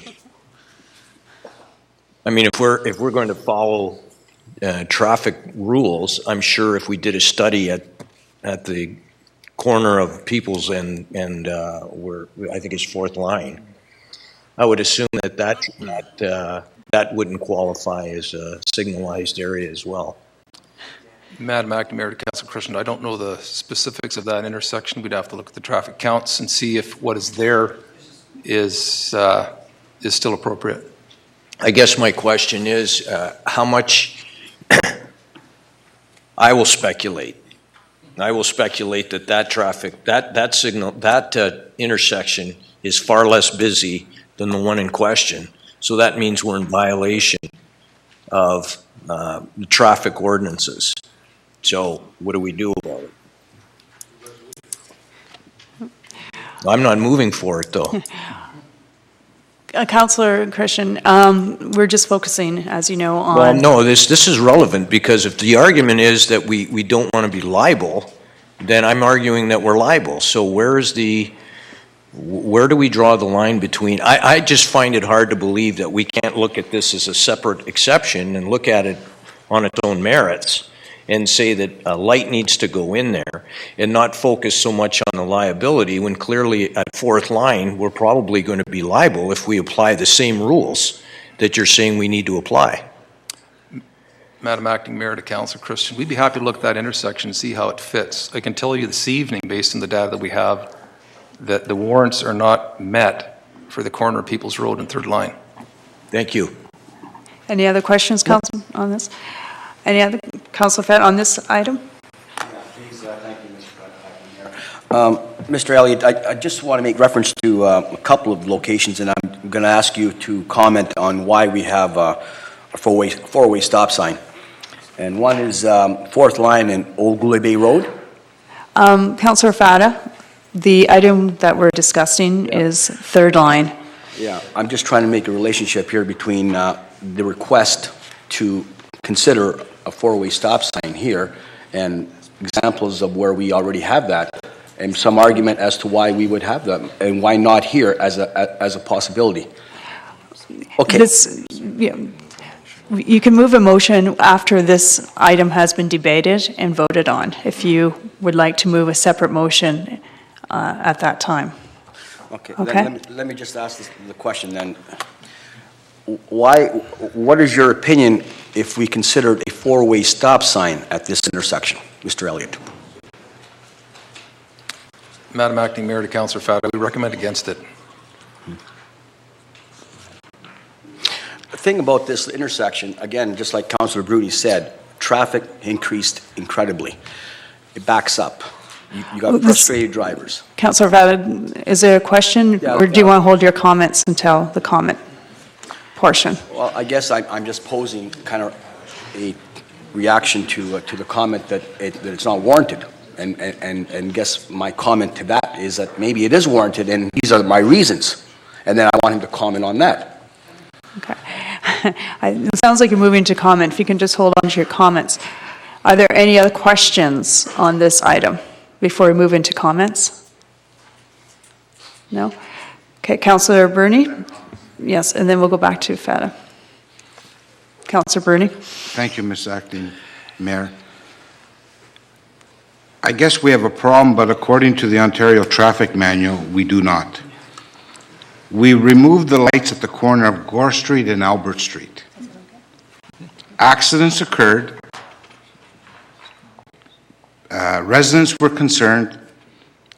Council wanted the lights put back or some type of signage. This corner here has not received any type of attention for staff to do some type of improvements. It is a hazard area where you have these transports that are going to the Boniferro Mill, Acon, and Rione Construction. It slows the traffic down. We have pedestrians that are walking across the street. We have no lines on the road. And the report comes back and there's nothing that can be done. I just don't understand that. And I agree with Councillor Christian that maybe we should just go ahead and not follow the Ontario Traffic Manual for this particular corner.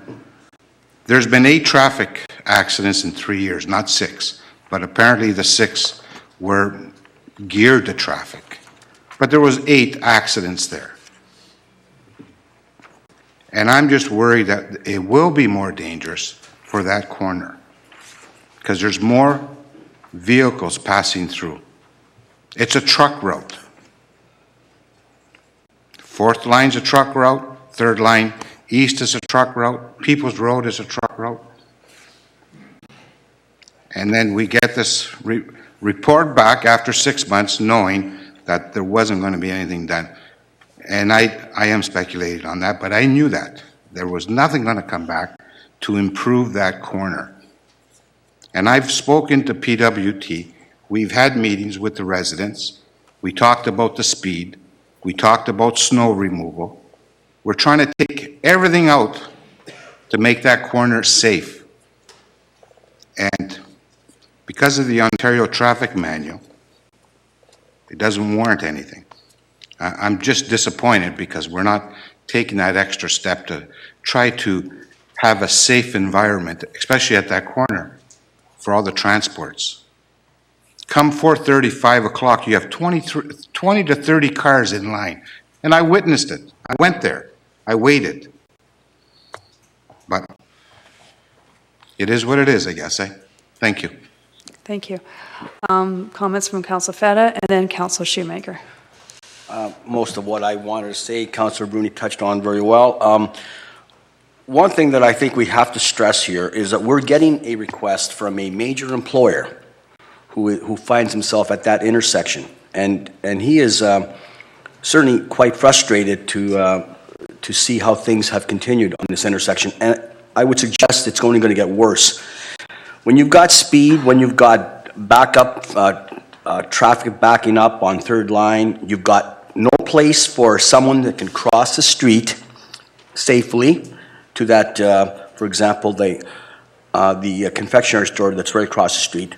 You've got a situation here where you're bound to end up with a very serious accident. It seems that this the guidelines that we have to follow seem to leave out maybe just good old common sense. How about just looking at this intersection, just the way things have changed in the last couple of years? It warrants something that has to change. You're looking at the obvious things. You're looking at speed on People's Road. You're looking at people backing up on 3rd line, transport trucks, somebody crossing the street to go to the confectionery store. It looks like something that clearly shows that we're going to have something very serious happening there. If we're just going to base it based on stats alone and not look at the common sense aspect here, and I think that we are failing the residents of this area, I think that we have to consider, at the very least, a 4-way stop sign. Unfortunately, in this town, there's a lot of people that like to speed. And that's one of our greatest concerns. 3rd line, with the bypass, has become some sort of racetrack. The People's Road issue, this issue certainly is certainly obvious everywhere. That people like to like to speed. But this intersection, I think, needs a change. It needs something to make it safer for both pedestrians and for people trying to get into that intersection. So I think we have to look at the possibility of at least a four-way stop sign. Thank you. Okay. Thank you. Councillor Shoemaker. Thank you, Madam Mayor. I appreciate the concern of the people in the area. We've got a similar type of situation on Pine and Pleasant that we're trying to resolve. But I am never one to think that we can solve our problems by just putting traffic lights up everywhere, because that's not the solution. The Ontario Traffic Manual tells us, and I've asked this question many times in many different ways, that if you put lights or traffic controls where they're not warranted, it actually increases the danger. It does not decrease the danger. It might allow traffic to flow in a more regimented way, but you'll have more people, as they say, not obeying the signals or running the signals when when they presume nobody's around. And the job of traffic stop signs or traffic lights is not to control speed. That is the job of police. There are many intersections where there are lights where I don't think there needs to be. We don't need more intersections where lights aren't warranted, putting lights up. So I can appreciate the frustration of folks in the area because we have a similar area, but where it's not warranted for a reason. So there's no appetite, at least from my part, to put in $200,000 signals or even four-way stops where it's not warranted. Thank you. Councillor Butlin and then Councillor Myers. Yes. On issues like this, I have to admit, I go in and say, I'm going to rely on the ward councillors. It's their area, it's their responsibility. No one knows better than they do. So I want very much to say, yeah, I side with you because I appreciate what you're telling us. I've been in similar situations in the East End and Ward 1 on several occasions over the 30-some years that I've been around.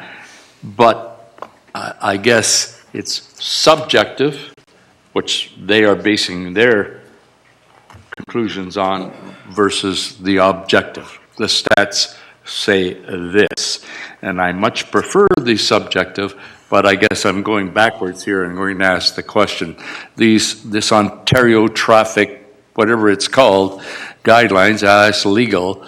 If we go against them, are we in fact at legal risk for the community?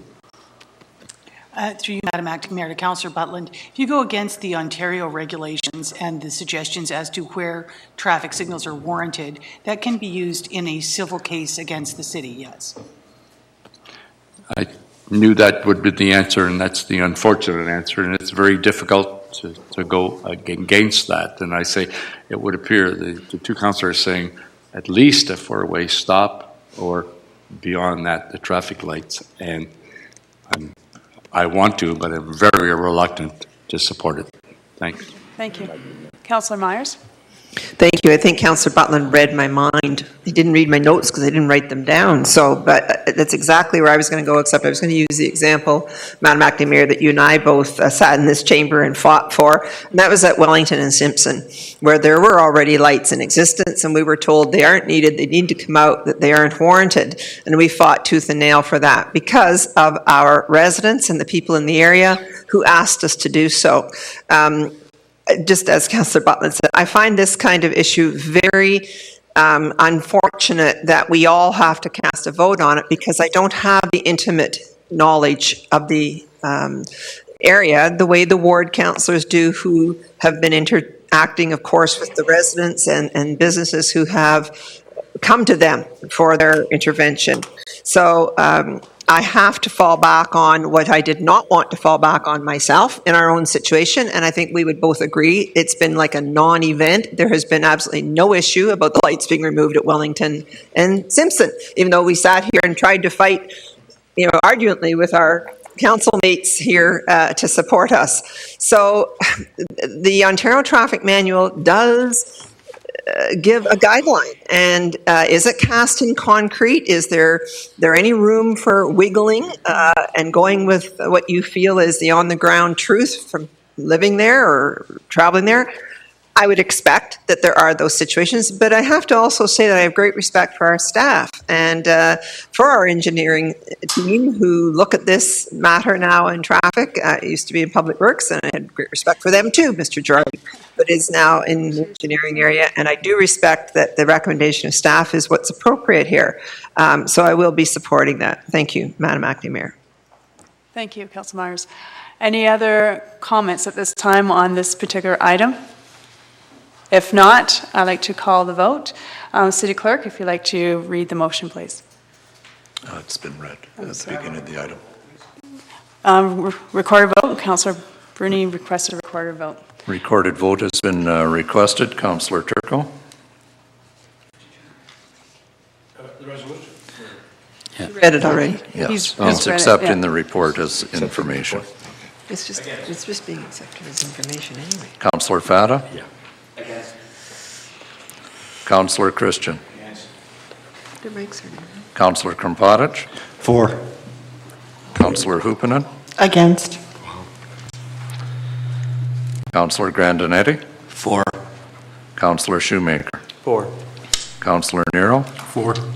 Councillor Bruni? Against. Councillor Myers? For. Councillor Butland? For. Acting Mayor Hollingsworth? For. Motion passes. Thank Under you. agenda item 8.1, closed laneways, a motion by Councillors Grandinetti and Shoemaker. Whereas the City of Sault Ste. Marie has many laneways that have been closed but not deemed closed and are being encroached on by residents abutting these laneways, now therefore be it resolved that staff be requested to take the necessary steps to examine deeming these laneways closed and offer each portion of these laneways to the abutting homeowners for fair market value. Thank you. Councillor Grandinetti, would you want to comment on this since you are the mover? Sure, I would. Through you to Nuala, Ms. Kenny, can you please explain the process if someone wants to purchase their portion of laneway? Through you, Madam Acting Mayor, to Councillor Grandinetti, generally a person will approach legal saying they're interested in purchasing a portion of a lane. We provide the person with a petition. We ask them to get the consent of all the other abutting owners. If that's obtained, we proceed to close the lane and we transfer the abutting portion to each abutting owner. But in order to do that, a survey is required, and the cost of the survey is borne by the abutting landowners. And then it's generally transferred to them for little or no cost other than the cost of our plan of the survey. Okay, this for clarification, this is something that I should have put on the agenda a few weeks back on the item that Councillor Butland had about surplus property.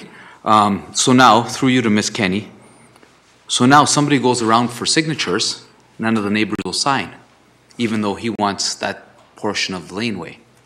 This is where it's all coming from. Councillor Krampadich and I have a constituent that's going through this right now, and none of the neighbors are willing to sign this petition, even though he's willing to buy or purchase whatever the process is, that section of laneway, if not the whole 12 feet.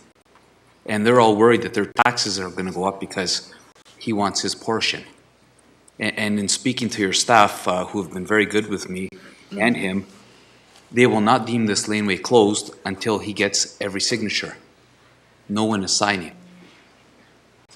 And this is prohibiting him from building a structure on his property. Through you, Madam Acting Mayor, to Councillor Grandinetti, that situation that you've described, unfortunately, is not uncommon.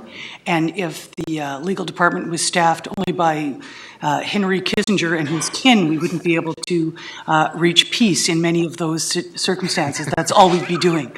So as a result of that, we tell the neighbors to get the consent of the abutting owners, and if they cannot, we cannot recommend it to council. It's open to those individuals to come before city council and argue it, but unlike Councillor Butlin's resolution, which is looking at parcels to be declared surplus, there is a gross web of laneways within the city. We already have an existing mandate to try and get them closed and conveyed, but unfortunately, it does involve neighborhood disputes very often. Okay, that's all I have. Okay. Thank you. Your seconder, I believe, is Councillor Shoemaker. You're good? Okay. Councillor Bruni? I guess I just want to touch on what Nuala stated regarding if not all landowners would sign off, basically it's a dead end. The individual would be at a dead end. He wouldn't be able to proceed if he wanted to purchase the property. Well, through you, Madam Acting Mayor, to Councillor Bruni, just in the history of the legal department, this comes up so often that we stop it there. Otherwise, we will be coming to council. That'll be all our legal reports. Will be these neighbors are not getting along. Do you think we should close the lane or close a portion of the lane? So just in terms of efficiency, we've adopted this model. Okay.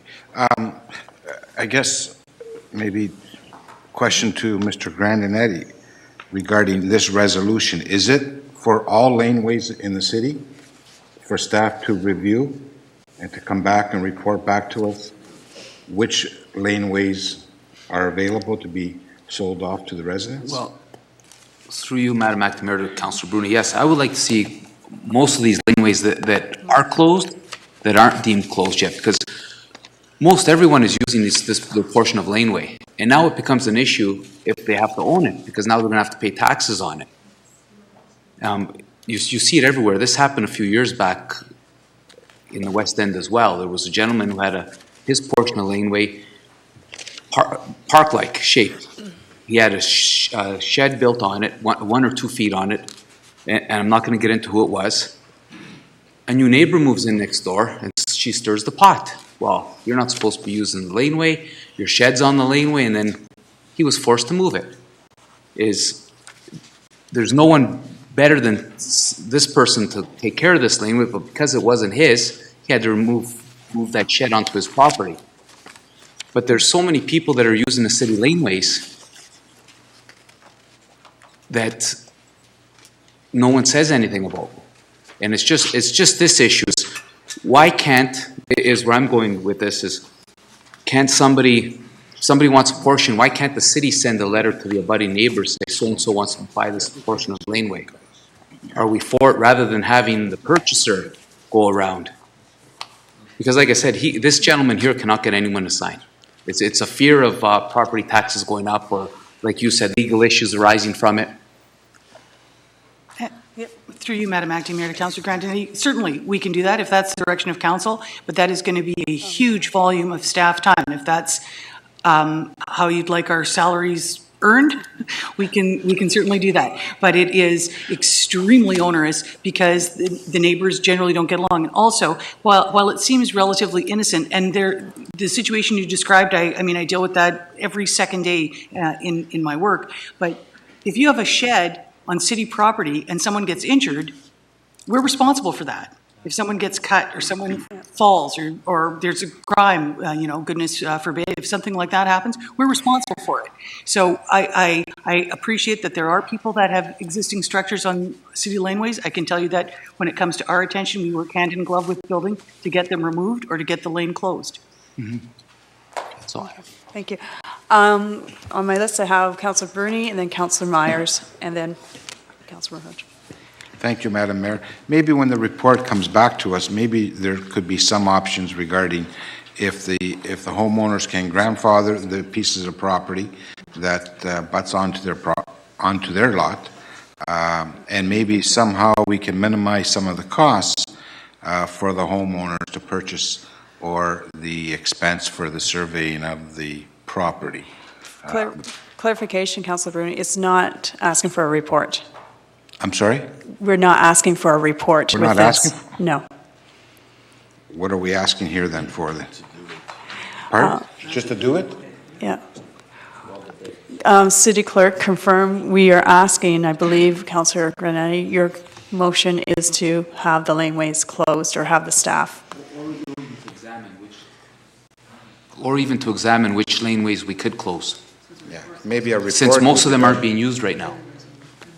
Okay. Can we make a friendly amendment for a report to come back? with- If the mover and seconder, is that friendly to both of you? Sure. Okay. City Clerk, based on that friendly amendment, before we adjust that, are there any other questions, Councillor Myers? And then March. Yeah. That's where I was going to go, because truthfully, I think every one of us on council have dealt with laneways at some point in time, and they vary all across the city, as been heard. I have a question for the solicitor around this, and because I know that they all land in that office. This through you, Madam McNamara, to Ms. Kennedy, this is an issue that, just for the benefit of the public that's listening, this is a throwback to, I believe, like the 40s when oil trucks had to get in behind homes and they'd access the back of homes. I mean, why did these laneways come about in the first place? How did they end up belonging to the city? Can we just take a moment and capture that? Do you know that? The old, the fellow beside you might know. No, it's Public Works. So anyway, through you, Madam Acting Mayor, to one of our senior staff. Acting Mayor to Councillor Myers, you're probably right in the few instances that you had mentioned there about, I don't know if it's oil trucks or how, materials were delivered to homes back in the day, but there were subdivisions designed with the laneways for access back in the day for fire access and what have you, because again, these laneways were back in the 20s, 30s, even earlier than that, since the beginning of probably that we've been established. So to say exactly why they were all established in every area of town, I couldn't tell you, but it was mainly accessibility. There are homes within the city that still need the laneway to access them through the back, because that's where garages were built. And again, they came to council, and council passed where they can either build if it was a variance or what have you. So this situation, as legal was mentioning, we hear about them also, of course. Mm-hmm. There are several laneways throughout the city. Some have been purchased. Some have persons have been using them. And again, I can't say strongly enough with what legal has mentioned is, if you're on city property, you shouldn't be on city property. But again, how you're going to manage this, I really don't know, because it is quite a large item to take on. And I guess that's the other part of my question, Madam Acting Mayor, is I wanted to ask whoever on staff, we're not unique. This was the case for many municipalities in the day, even great cities like Toronto. So do we know what other cities are doing to wrestle this thing? Because I'm very reticent asking staff for a report on this, because I think it's an onerous report to provide, quite frankly, because it is as different as soup to nuts all over the whole city. And we have dealt with pockets of them already. I know in Ward 2, there have been a number of them over my 11 years who have purchased their area. So there isn't a cookie cutter solution here.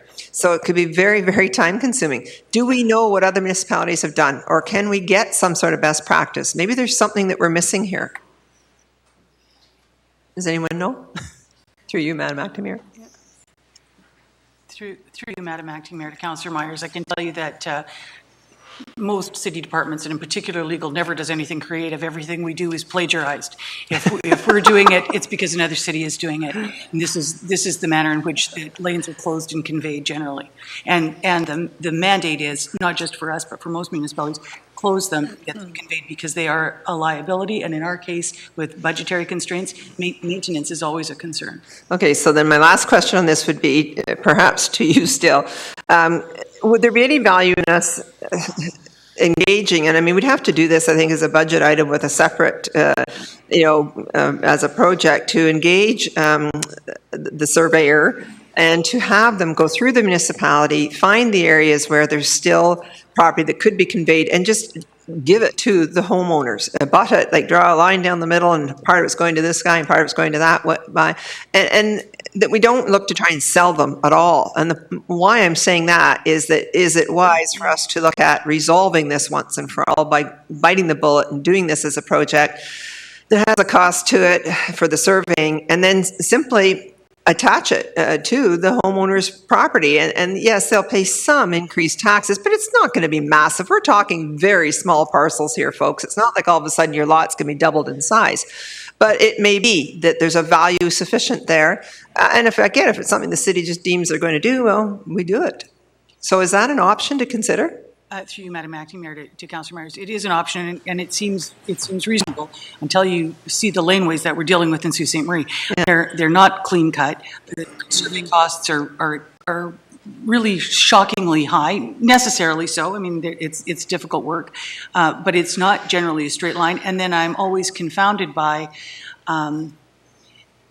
the human interaction that is part of this, and people don't. I mean, it seems like a gift to a lot of individuals, to a lot of people, it's a burden. Yeah, and I appreciate that because, again, as I said, I've dealt with it. But I still feel that we can't, I don't think we can continue on with staff the way it is. It's just too time consuming. Thank you. Thank you. Councillor Nero and then Councillor Shoemaker. Thank you, Ms. Acting Mayor. I think the longer we go with this, the more confused I'm getting, because my understanding is that presently, if we close a laneway, the residents, and there's 100% consenting petition, the residents get the land free and they divide the surveying costs. This resolution is speaking to doing that, but selling the property to them. We're going backwards. If we're not successful in doing what's presently in place, how are we going to sell it? They're not buying it, or they're not taking it for free. That's why I'm confused with the resolution.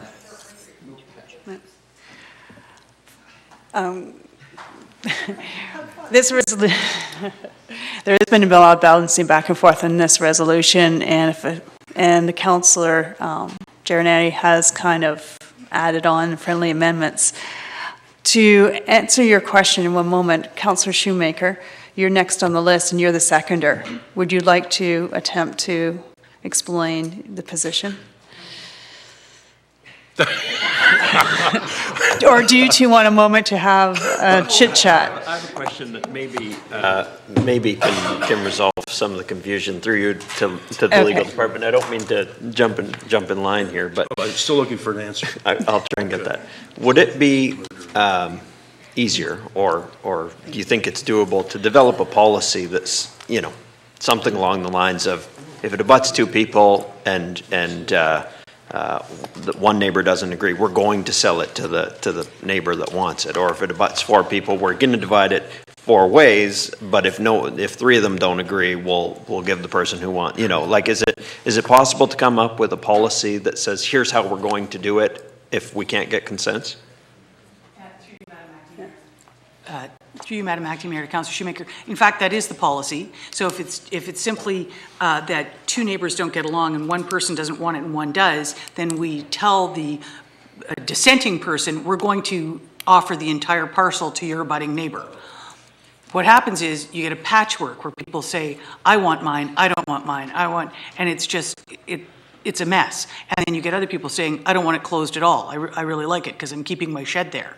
I say, well, you have to remove your shed. It just starts, I think you're getting the flavor. But that is in fact the policy at the moment.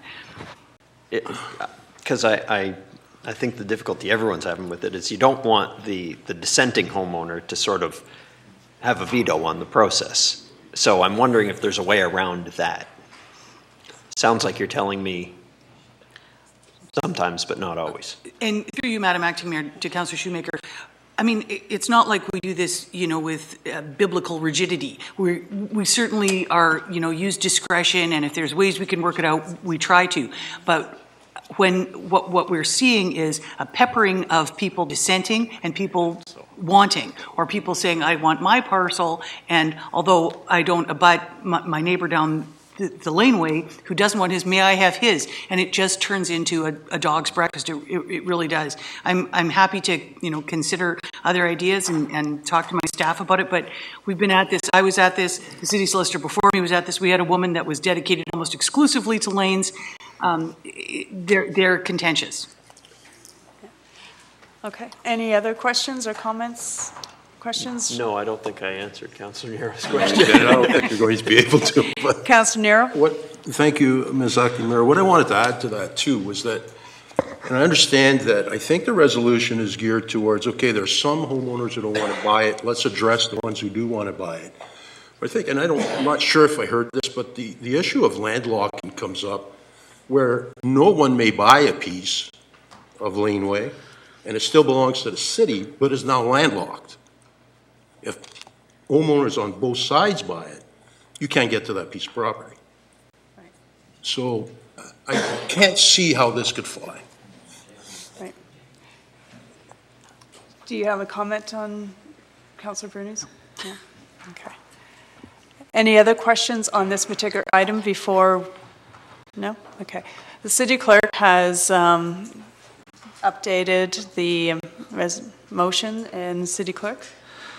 Madam Acting Mayor and members of City Council, I've changed the operative clause of this resolution as follows. Now therefore be it resolved that staff review and report back to Council on the ramifications involved if staff were requested to take the necessary steps to examine deeming these laneways closed and offer each portion of these laneways to the abutting homeowners for fair market value. Thank you. Does everyone understand? Clarification. Yes, could we change fair market value? I believe when someone purchases, let's say, a chunk of laneway, do they not have to buy it for $1 or something like we just purchased some land for peanut? Through you, Madam Acting Mayor, to Councillor Grandinetti, because we are interested in closing the lanes and because the abutting landowners incur the cost of the survey, there's a historical legal requirement that you put down for the consideration of $1, but I don't know that we actually collect the $1. Okay. Thank you. Okay, fair enough. Any other comments before I call the vote? Okay. All in favor? All opposed? Okay. Carried. Karen? Defeated. Madam Acting Mayor, I think you need to call the vote again. And Council, I would suggest keep your hands up, please, so they can be counted more easily by the Acting Mayor. Thank you. Okay, all in favor? 1, 2, 3, 4, 5. All opposed? 1, 2, 3, 4, 5, 6. And opposed. Okay, defeated. Under Agenda Item 8.2, Review of Use of Funding to Algoma University. A motion by Councillors Shoemaker and Grandinetti. Whereas the City of Sault Ste. Marie provides $40,000 annually to Algoma University, and whereas Algoma University uses some of this annual funding for scholarships to Sault Ste. Marie residents, and whereas it is in the interest of Algoma University and the City to see the student base at Algoma University grow, which will mean more economic activity in the City of Sault Ste. Marie. Now therefore be it resolved that the City of Sault Ste. Marie and Algoma University review the annual funding provided to Algoma University to determine if the funding could be repurposed for a student recruitment officer or some other form of student recruitment program that will benefit both the City of Sault Ste. Marie and Algoma University. Okay. Councillor Shoemaker, what number of motion is this for you? I think it's 104. Would you like to speak to your motion? Yes, thank you, Madam Acting Mayor. I talked to Councillor Butland about this at the last meeting, as well as the Algoma University reps who were here. We put $40,000 annually towards scholarships, and I understand that they use it as a recruitment tool to incentivize local students to consider Algoma U, but it's a fair bit of money. And I'm wondering if there is an effort or there can be some effort put into whether or not Algoma U could use the money to attract more students, not not just attract students with scholarships, but attract more students to our community. I think that helps Algoma get more students. I think that helps the city by having more residents in the community. And they've said that they are willing to look at this. So I've put in here, you know, a recruitment officer or some other recruitment effort. I think that gives some flexibility so that we look at using this money, you know, either giving it to them or having it go to them with some conditions attached, obviously, to make sure we can grow the student base there. Which, you know, will result in more scholarships probably anyways, because they'll have more students there, more scholarship opportunities, more students in our city, more people buying stuff at our businesses in town. So I think it's a win-win if we could get the student base there grown rather than just incentivizing a couple of local students to go there as scholarships. Okay, fair. Would your seconder, Councillor Grandin? Councillor Butlin's my seconder here. Okay, sorry. Councillor Butlin? Yes, I'm supportive only on the proviso, and I think Councillor Shoemaker has reached out to Algoma. If they want to take a look at this, I think it's got potential. Otherwise, I would just say we're going to take our money and you do this. It may not be a feasible exercise for them. So as it is, I support it. Thank you. Thank you. Councillor Myers? I didn't want to get into this tonight. They were here, and I do appreciate that Councillor Shoemaker asked the question a week ago tonight.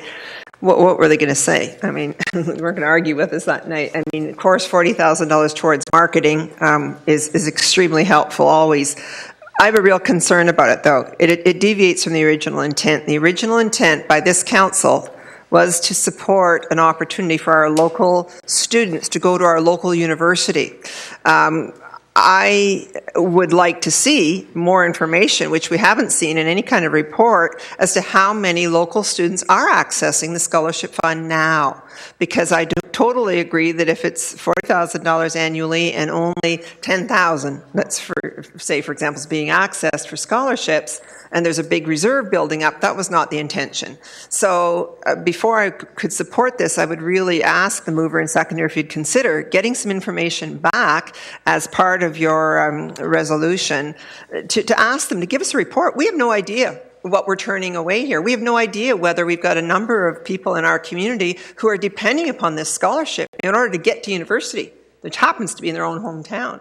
So I'm very uncomfortable because the original intent of this funding, when it was set up, was to be able to support our local students who can't afford to go away to university and give them another little help to stay in our own local university.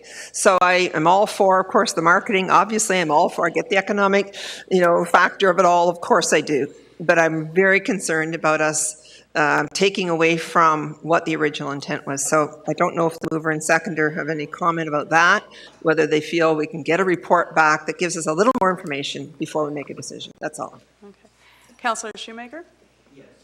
Thank you. I spoke to Algoma U apart from at here at council the other day. So they're on board with looking at something that would secure funding for them for a number of years. But I would challenge your assertion that this was established to encourage local students to choose Algoma University, because until last year, when Councillor Fata and I brought the motion to make the scholarship for local students, it wasn't for local students, it was for any student.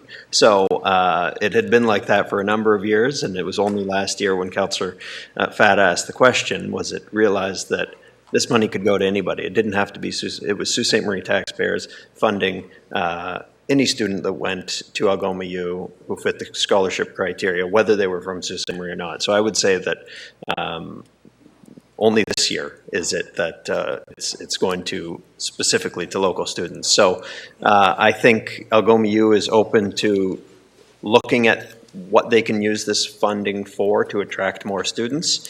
That's what I'm asking our staff to do. It might be that they decide to keep it as scholarship money. They may be that they decide that that's the best use for it, but I don't necessarily think we need to change the operative provision of the resolution to get that information. Okay, thank you. Councillor Bruni, and then Councillor Myers. Might be a misunderstanding here. That $40,000, it's $20,000 for scholarships, and $20,000 is directed to library resources. That's So correct. it's not 40,000. Yeah, okay, That's correct. thank you. Councillor Myers? Well, my problem there is that then are we going to give $40,000 to Sioux College for marketing?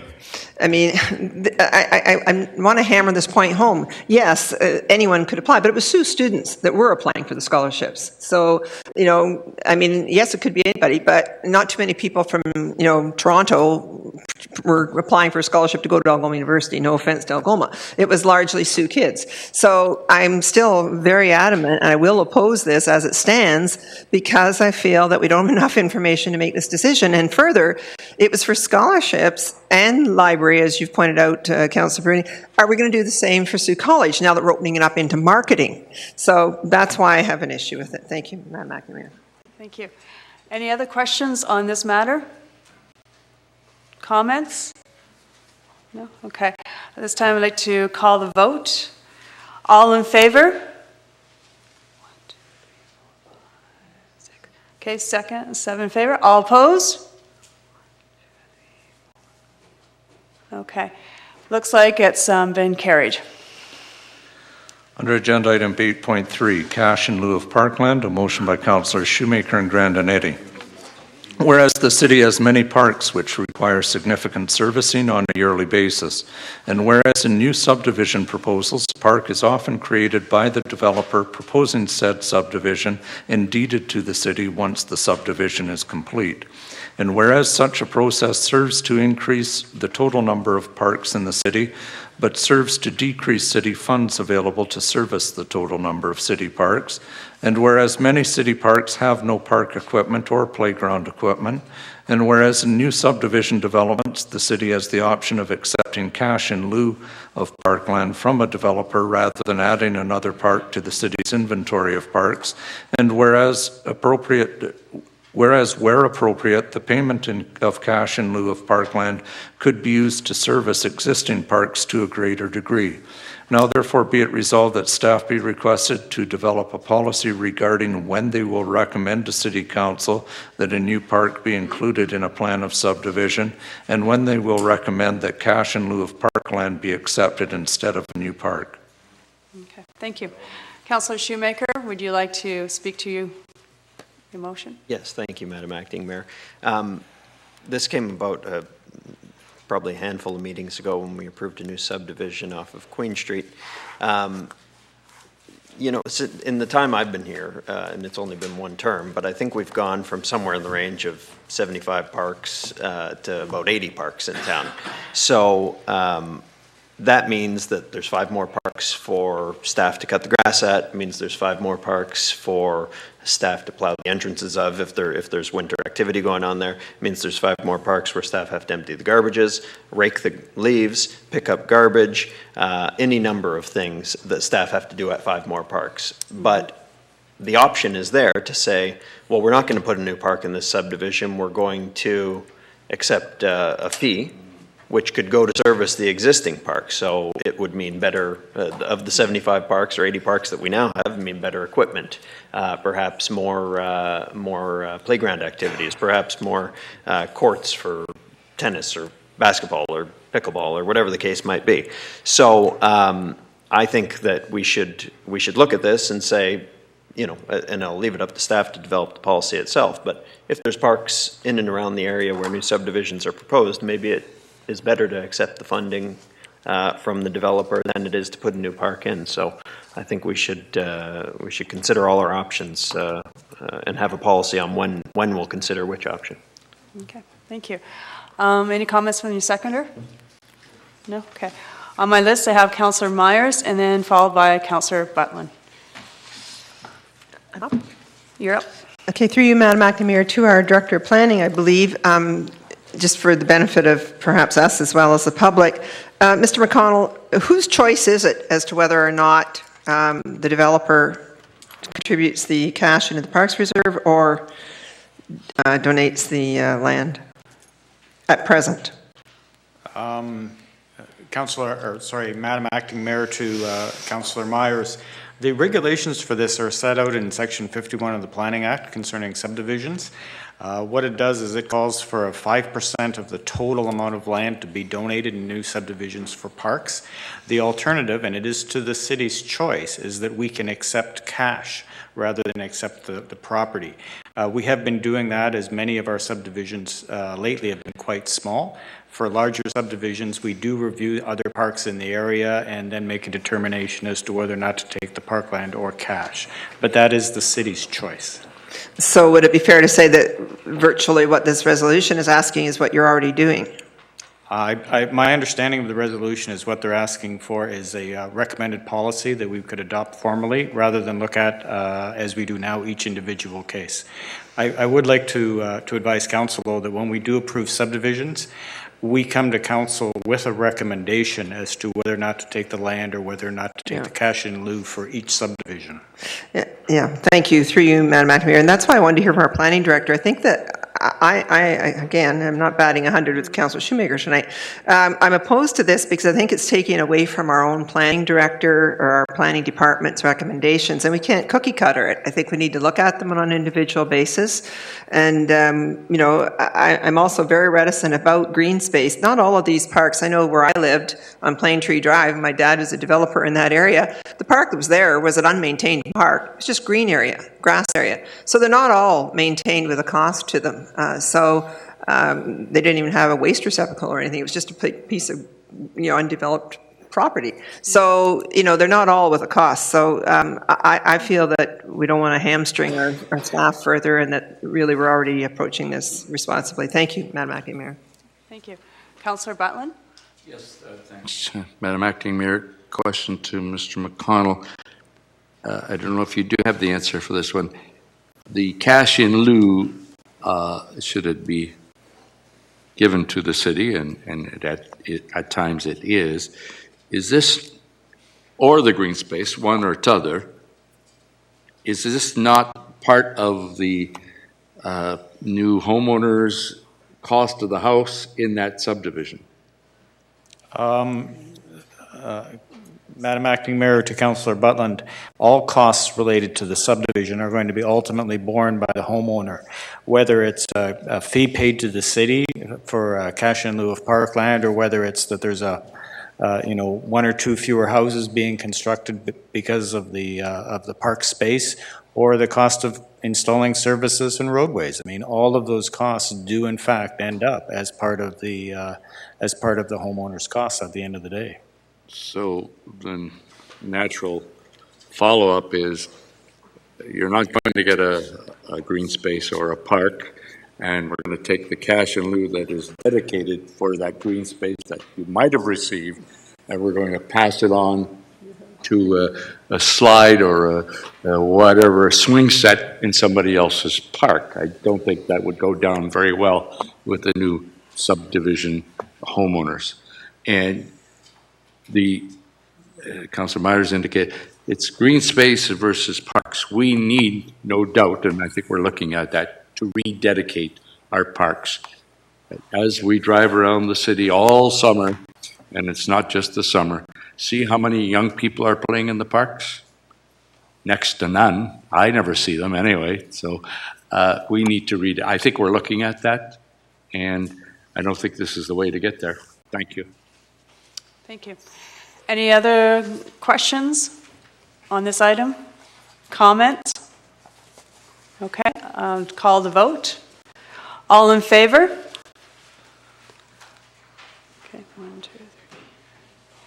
Okay, 4. Opposed? Okay. Defeated. Okay. Under Agenda Item 8.4, it's a notice of motion. It'll be read tonight and considered at the next council meeting. Regards or concerns survey of local businesses.